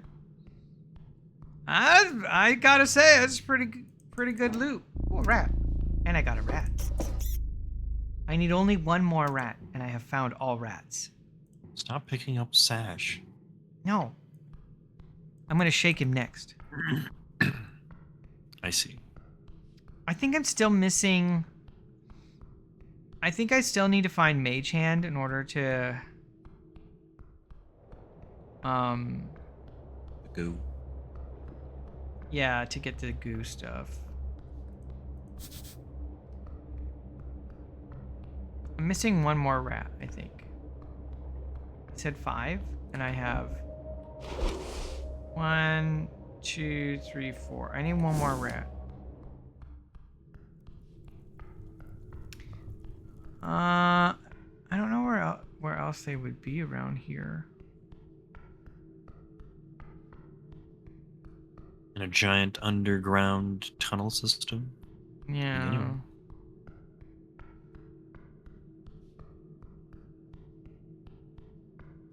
Oh, a book.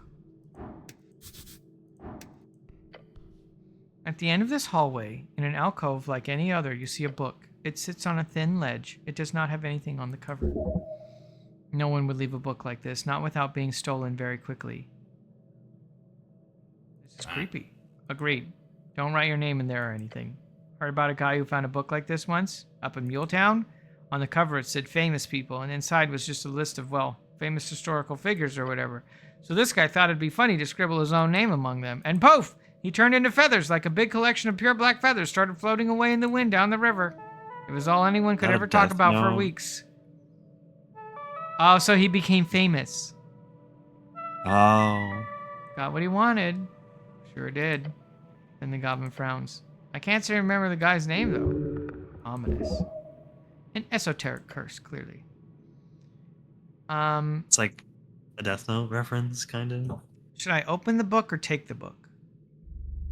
Just take it. Why As you not? pick up the tome, you get an overwhelming tingling sensation running down your arm. Impending doom. Doom, Oh. the lair of a lich. Oh. Holy crap, don't! Drop it. Are you okay, cleric? I put it back. Okay. Maybe I just open it? Yeah, just open it, yeah. They're all empty pages. You see text on a page. It says, in clean, steady handwriting, what tome do you desire? Oh, this is cursed. Clearly this is esoteric. You take out a quill. You remember a number of ancient tomes, letters, and various pieces of literature you could ask for. You scramble to remember the names of the various ones. Couldn't I write in the name of that tome? That, like, the halfling was asking me for? I mean, maybe.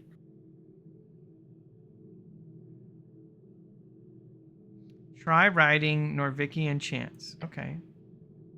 It almost says try, so maybe you can try multiple Yeah. times. His books are found everywhere, but the closest copy in the local lich house. Then the text quickly disappears. Oh, it can locate any book. A glorious esoteric artifact. Makes use of it. I need to find the book by Cividix. Suckadex! Yes, by him. The Book of the There it Mind, is. 6th edition. As you write those names and finish it with simple punctuation. Oh! The entire illusion wanders off far into a deep, deep hallway. It just Yet shifts over. directly to your left, you see an entrance. Yep, that's some esoteric bullshit! As you glance over at the book, still gliding away in the dark, you catch a final glimpse of its flipping pages while it's turning into some fine mist. Of course we have that splendid tome. If you ask nicely, it might be yours. Okay, I'm gonna save before I decide to walk into this ominous tunnel that says they have my tome. Must be a special book. Yep. Oh, The Living Cool. Library. that's cool. Oh, boy.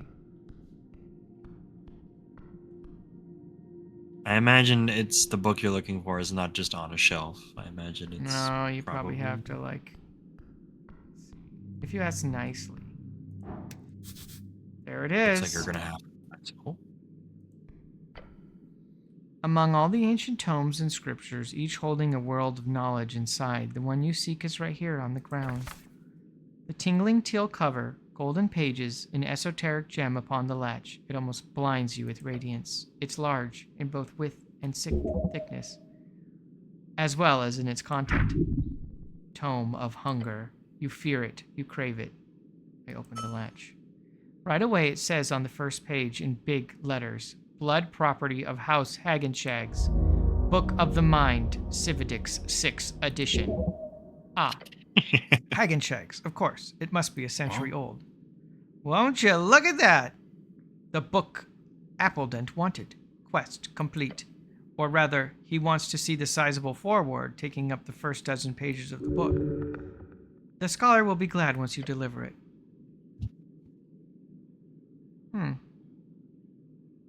This was too easy. What's up? You will cease, the living library says. A blinding light from below shooting up to the endless above. At the center of the strange spiral abyss, floating, your eyes adjust to catch a glimpse of one surreal shape. A glorious spectral delight. This is an arcane apparition. None but the greatest arcanists held the knowledge to craft one of these. An apparition, watch out, Snell. No, you, our arcanists, did not produce me. We see you. I presume I'm not allowed to take the book. A true statement. The string is in motion. While the library shakes lightly at the tone of this esoteric entity's voice, you do feel there is no immediate threat here. Can you see the strings of Jor? We are one with the string. Okay. What's the rarest book you've got here? Rarity is a trait determined by the holder. Okay. But like, in your opinion. We do not convey through opinion. We live through written fact. Okay. But like, which book can't be found elsewhere?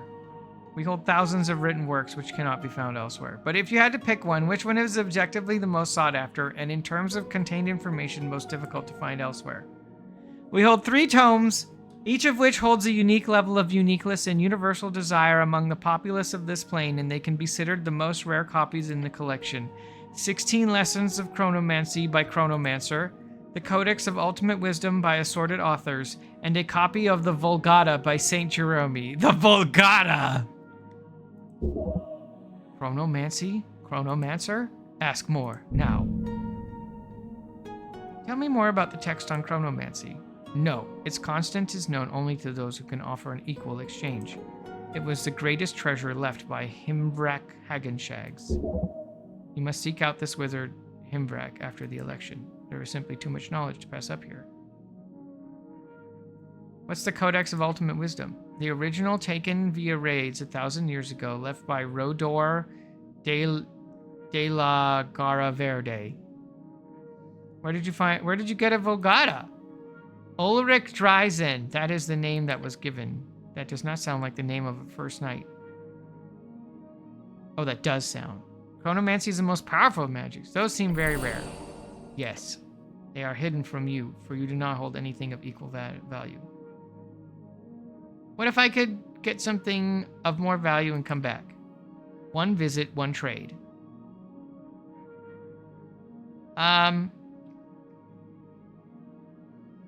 Was that your book on the outside? We are all texts. We are the written, the page, the tome, the book. We are an esoteric knowledge bank, collecting the written word from everything within perhaps a few miles, an intense magic, perhaps even that beyond the arcanists. Who created you? The minds of the Tulin Coddle, the cord pullers, servants of Jor. The snail folk of the Ascani. That is what many of your kind say, yes. The cord pullers built their empire around the gate. That is where they are. I didn't mean to steal from you. You have taken. It has begun. Do you stay in the same place?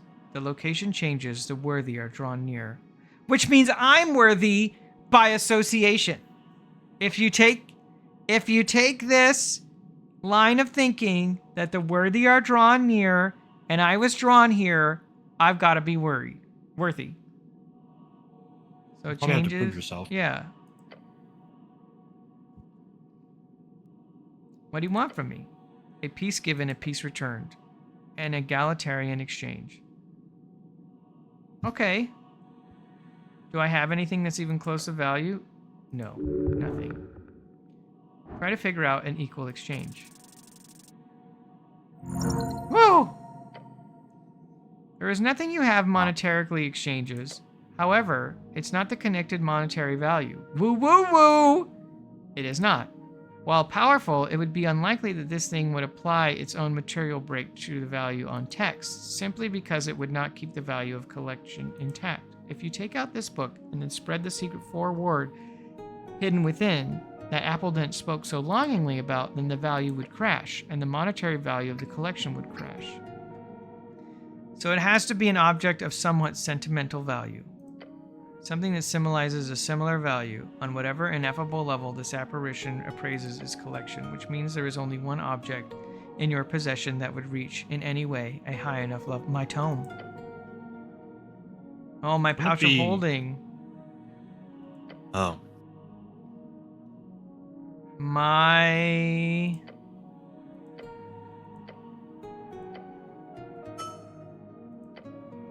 No.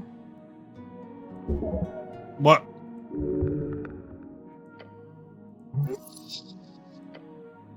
Do you not like this outcome? Oh no, I have to give him my voting card.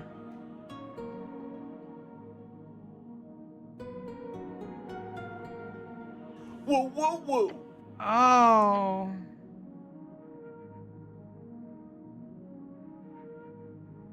Man. How can I take over the city if I give up my voting card?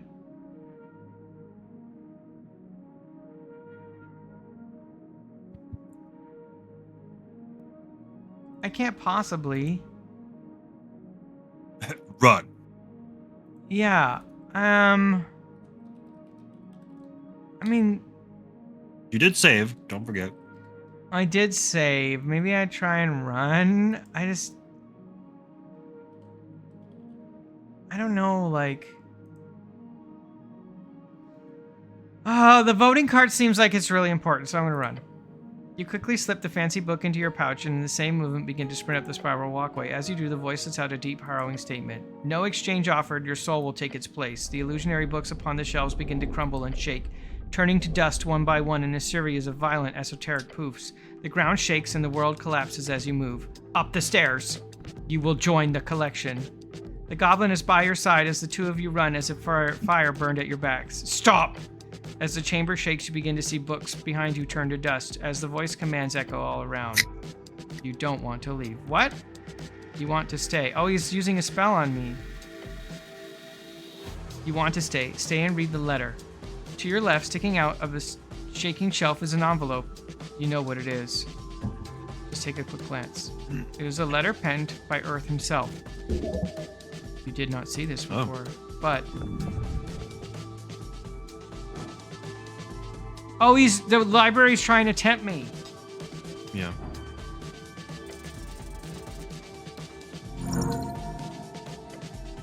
You shake your head. The vision of that sacred letter turns to ash in front of your eyes. The goblin gives you a shove. Don't look, it's doing some weird do not look! You quickly push yourself around the spiral as books begin to fly out of the shelf. Many turn That's running? to dark ash, covering the path in front of you.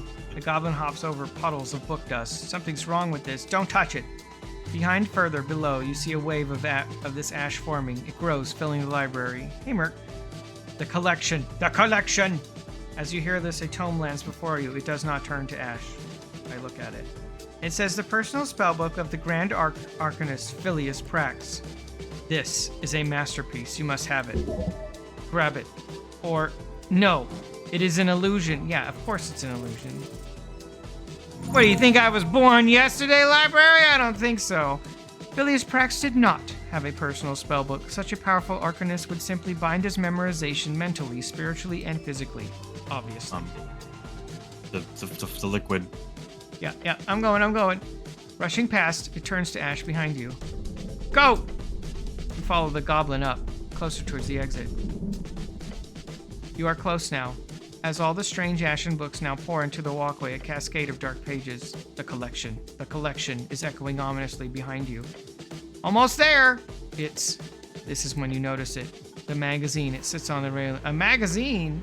Oh, Yes, you can clearly see it. It is a red light. The best nudie magazine in Norvik. Yeah. No! You're I'm straight. doomed! It is banned in every official district. A one-of-a-kind debauchery. Oh, that's fine. I don't really care to stop for random pinup magazine. Oh, truly, okay. of course, the towers had a ton of hidden stacks of smut. It's not exactly difficult to... Hold on. Look at the cover. No! What? It's a special edition. What kind of special edition? You glance at it. Just a quick peek. Oh, yes. On the cover is a particularly sturdy-looking and well-built woman. The title says Orcs and Amazons Edition. Earth be good. No, don't! Don't do it! Please, no! Oh, I did it. I had advantage. Oh my gosh! Oh my gosh, I almost got good. I almost got done in by a nudie magazine. The flow of ash catches up to you quickly now, like waves of glittering dark sand. Each splash hitting on your back causes you to lose strength. The two of you run towards the exit. Don't stop! The chanting from below grows louder. One piece. A piece for a piece. Throw yourself out of the doorway. You and Snell both jump out into the city below. The flood of esoteric ash coming after you, up until the exact crossing of the doorway, at which point it is stopped, hitting an invisible barrier, which promptly fades into a solid wall once more. Holy crap! I love that. The writing is so good. Of course they tempt you with the nudie magazine at the end. They got you a... Wait, did you get the book? I did. I stole it. There you go. And I kept my voting card. The goblin falls down to the ground, letting out the occasional insane chuckle. Another stupid death averted. You got the damn book at least? Check if you still have it. Taking it out of your pouch of holding, you do still have the quite real and physical copy of the Book of the Mind, 6th edition by Cividix. Never do that again. Time to deliver the book. The goblin gives you a thumbs up and slowly starts to get to his feet. Next time, we'll go to the Daroian library, okay? I lost the magazine. I'm sorry. I didn't get the Amazon and Orcs edition. Right, I wonder what it'll give you when you give him the book. I don't know. You were looking for a rat and you found the ancient library. Yeah, I was Good actually just job. looking for a rat. Found a living library. That was very cool. Haven't seen one of those in a D&D session before. No. I just have to find this one little rat. Maybe he's not down here. There was one in the garden, so maybe they're in the dangerous part.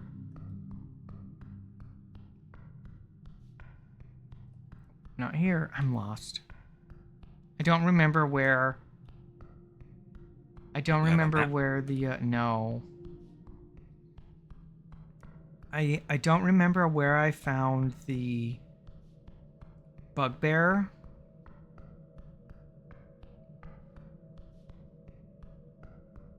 Because this was nothing, and then here's Kraid, the Croco man, Azra's husband, and then I'm down here, and there'll be the sludge on my right.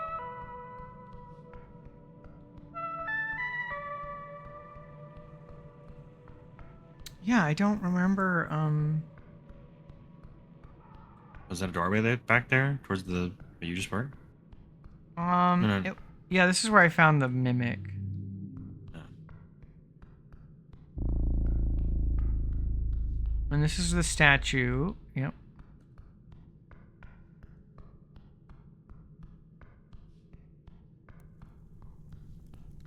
Was it this same exact hallway? I legitimately cannot recall how I got down to this section with the bugbear. It might not even be down here. It might be in a different section. Now that you're mentioning it. Can you open that door with knock?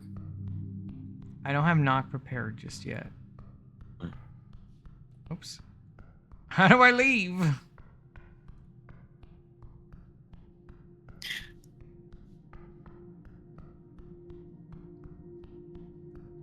This is like baby's first Dark Soul run. Where do I go? Yeah, where do I go? How do I get out of here? Lost Izalith moment. Yeah, well, I've been... Okay, this is an exit.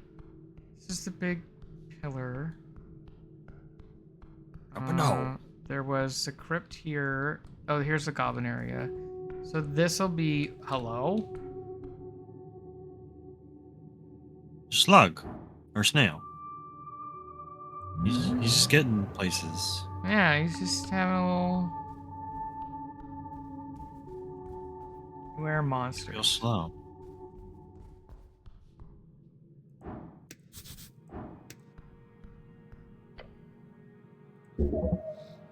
A tall stone mural stands before you. White mane craftsmanship. 3 serpentine figures carved and painted into the surface. Divine serpents. Each coiled and intertwined. The colors are faint, but there's still greens and reds and yellows. Highly detailed yet brutish. Ancient techniques. This was made by skilled hands during the Divine Era. Obviously a white mane remnant. A tingle. This is connected to the city. The wall. Ooh. Tense your body. The gut squeezed. Your ears aligned. Damn. Not this one. You sense it. The crack in the wall. Once that voice carries through, faint and hoarse, deep within and without. Ah, time for this again. Great. Is it Chansey again? Yes. The voice in the wall is monotone and brittle, as if it could snap at any point. Do you live in every city wall? No. What are you? Nothing. Same to be honest. No answer. Do you have something to tell me? Yes. Oh, do you? Yes, there is one thing to say. What kind of thing? A message. There is no response to your waiting. Please tell me what you have to say. Crack fades. You must go deeper. That's real deep. Deep. On the overlook where the bane of my people watches over the flip. There she has asked for you. As in Iomestra? Okay, I'll go find Iomestra, the, a walking goddess. I'm not sure what kind of strange derailment this is or how it's connected in any way to the tea shop, but fuck it. I'm actually intrigued now. Let's see if we can find this lady in the wall. You will uncover great secrets by following this lead. It has nothing to do with the rest of your mission here, but if you wish to grow your esoteric knowledge, this is exactly the path to tread. I have totally lost sight of the tea shop. Beware the crunch. Oh.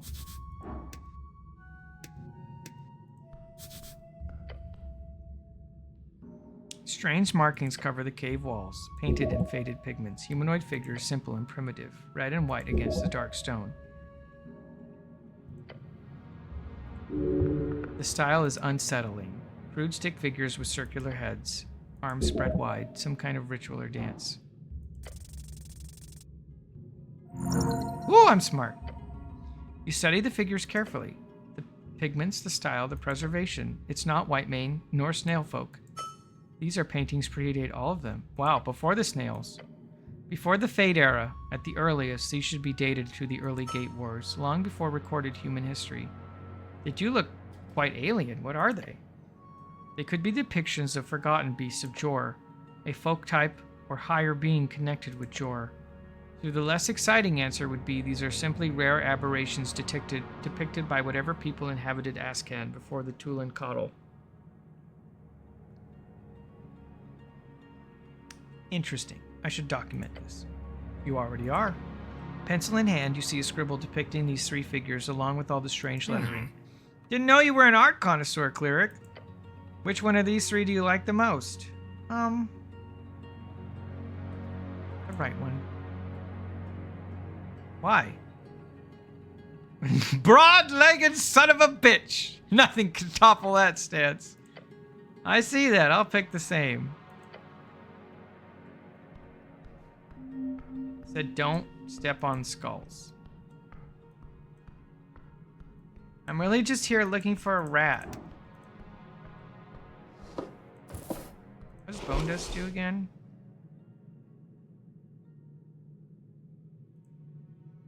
Second level spell slots.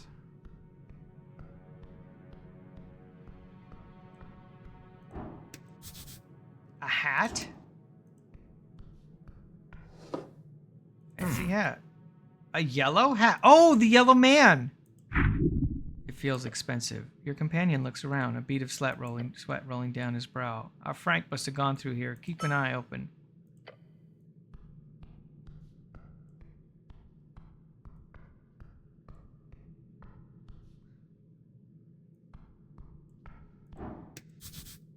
A headless corpse. Looks like some kind of rogue. Dungeon continues far into the west part of Tolstad. Esoteric lockpick. Make easy work of any lockpicking job. Whoa, +2 dexterity? Heck yeah. Now I have average dexterity. Does that look weird to you? Like, what do you mean? Like as a person or monster? I feel like that's a mimic or something. Maybe Mimic can detect other mimics. Maybe.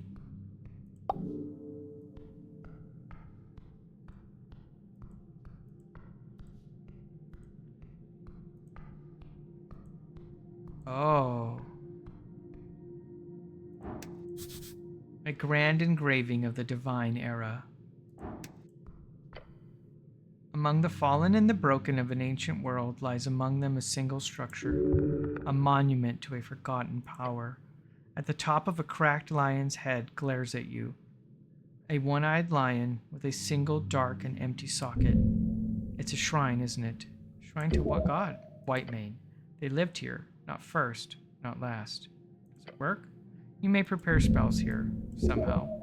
Shrines like this often hold a latent connection to Jor's strings. Have you ever seen anything like this, Snell? Sure. Looks like one of the normal cat thing. There's a ton of them all over the city. Come on. I don't have anything else to say, really. Hard to tell you exactly what's going on here. Famous for their traps. Oh, right. What do you think, Meek? Your scarf ruffles. Meek thinks spooky ghost. Many spooky ghosts in place like that. Yes, 100% is trap here. Master beware.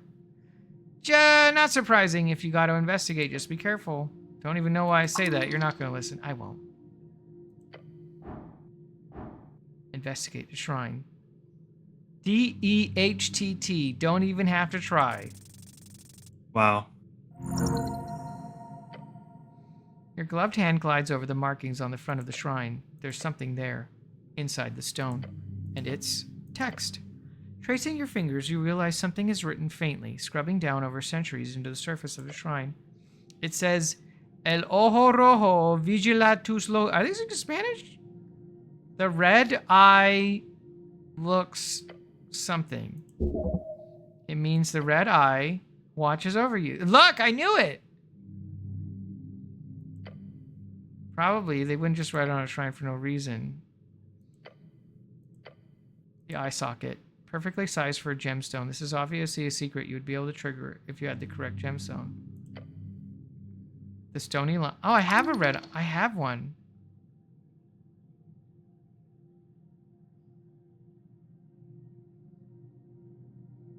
Don't I have a jacinth? I do. You carefully glide the jacinth into the perfectly sized eye hole. Once close enough, like a magnet, it gets sucked in, and you hear strange noise in the walls. Oh. Oh, gods. The goblin gasps for air. Please don't kill Snell. Oh. You almost died. That was fast. You would have died had the final blade not been blocked by those vines. And Snell would have died if he had stood just a bit further back. Oh, crap. The goblin's actually shaking. Nice dodge. We were so close to, like, dying. Look at those things. You'd be cut in half. No. Are you aware of that, cleric? No, real men don't process emotions. Wow. I see. You're a stoic then. Of course, feelings don't faze me. Are you sure? You look a little... With a brash crack, the front of the shrine pops out of place. Goblin jumps. A deep rumbling voice echoes through the chamber as a lion's skull begins floating out of the shrine along with a ghostly halberd. Uh-oh. El vigilante rojo de crin blanca castigará tu. Oh boy. Oh. You've made a what, snake god? Yep, Man, and then the skull falls to the ground. Is that it? He glances around, scanning for threats. This was a ghostly apparition left to guard the shrine. I don't think they planned for it to go that way. For once, I agree with you. The skull is on the ground before you, and the halberd is just floating there, all ghost-like. Be careful. Loot them, come on!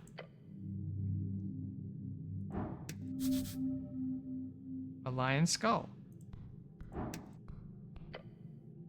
You kneel down and look at the cat-like skull. Hello. My head's as empty as the skull cleric. Can we go? At the ghostly halberd. Oh my gosh! I got a ghostly halberd. Nice. A ghostly But weapon. aren't you a existed- wizard? Yeah, +1 int and wisdom. I don't really need it at the moment since it would put me at 21 int and 13 wisdom, neither of which would give me a bonus. But I'll keep it on my person because that's very valuable. Hmm.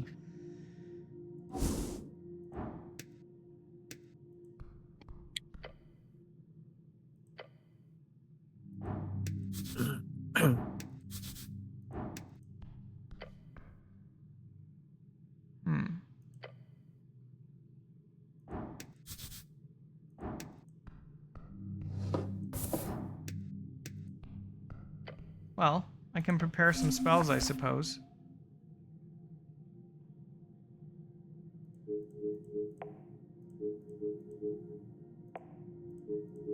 Now I have knock. Nice.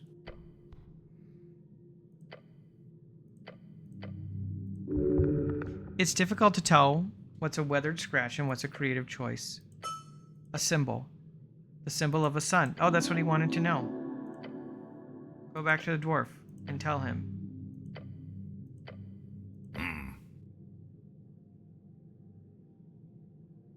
You happy what you're looking for? Or maybe I'm just happy that he's happy and we're all happy.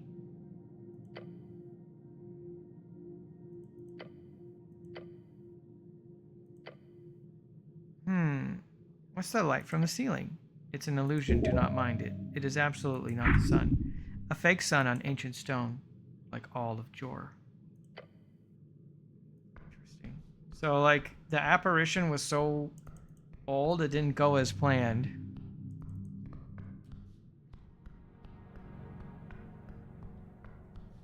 Okay, let's go back and do that. I didn't find my rat.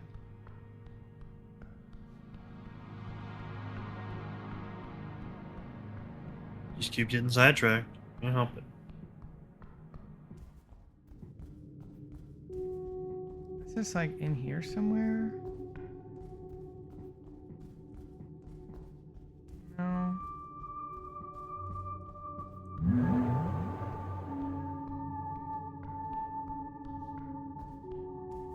Maybe it was 4 rats and not 5. Go see. I'll go talk to Crate and see if like I found enough rats. Hi, Seamaster. How are you? Either way, I'm loving this game. It's darn near perfect.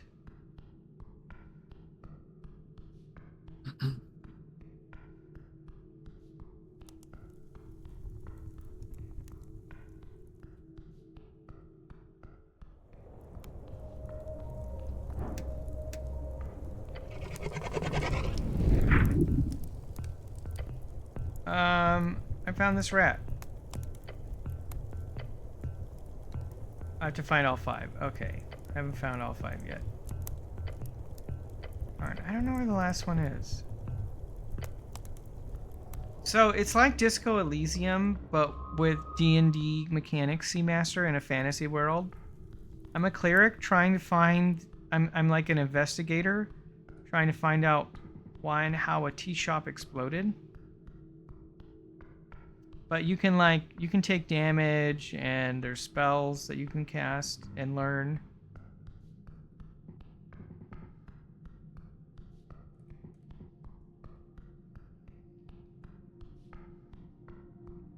I have done, 1 day has passed, and I've take this step again. Oof.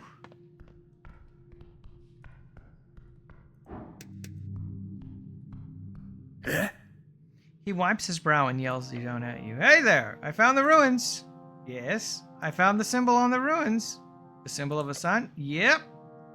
He lowers his head, letting it hang for a while. Then he lets out a roar. For Hevelde! His little buddy joins in and screeches. That's not a good sign. The dwarf takes a deep breath. A sun mean those ruins are in the same place as these. He taps the stone beside him. They're consecrated! The White Manes would never consecrate a secret gate. Damn it. Wait, a sun means that those ruins are just the same as these. They're consecrated. The White Manes would never consecrate a secret gate. Oh, right. Are you certain? Absolutely. I've been years researching those cat bastards. I've even learned some cat speech. Me llamo Axel. Es un caballo blanco. That's not cat speech. That's not even close. Guy's not entirely off. I know what I'm talking about, okay? This means only one thing. This lead was off. Well, time to regroup and rethink after the election. Here.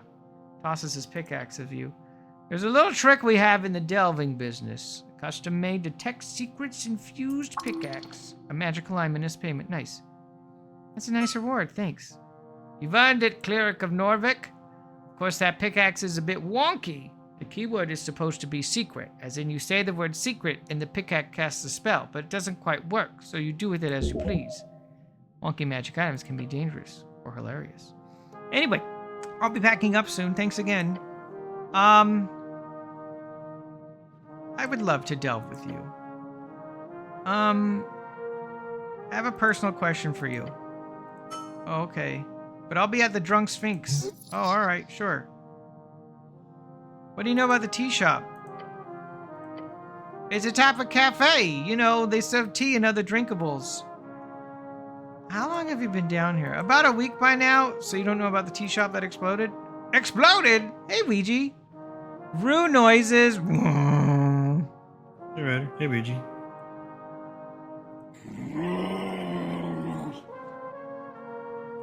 No problem, guys. Okay, good luck down here. Alright, well, I have successfully done literally nothing. I haven't progressed my quest at all. And I didn't find my other rat.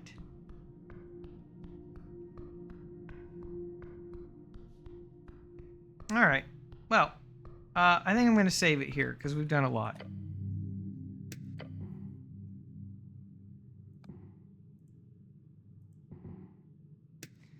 Thank you so much, everyone, for hanging out with me today. I hope you've been liking Esoteric Ebb.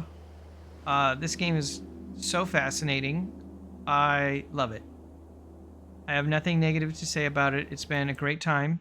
I hope we can finish the run on stream. Let me see where we're going to go real quick. It's so good, Shifu. I love it. I love it. Oh, Carl's playing WoW. Why don't we go say to Carl? I love World of Warcraft. Holly, we gotta play the expansion. Yeah. We do. Thank you, everyone, for hanging out with us. Right. Yeah.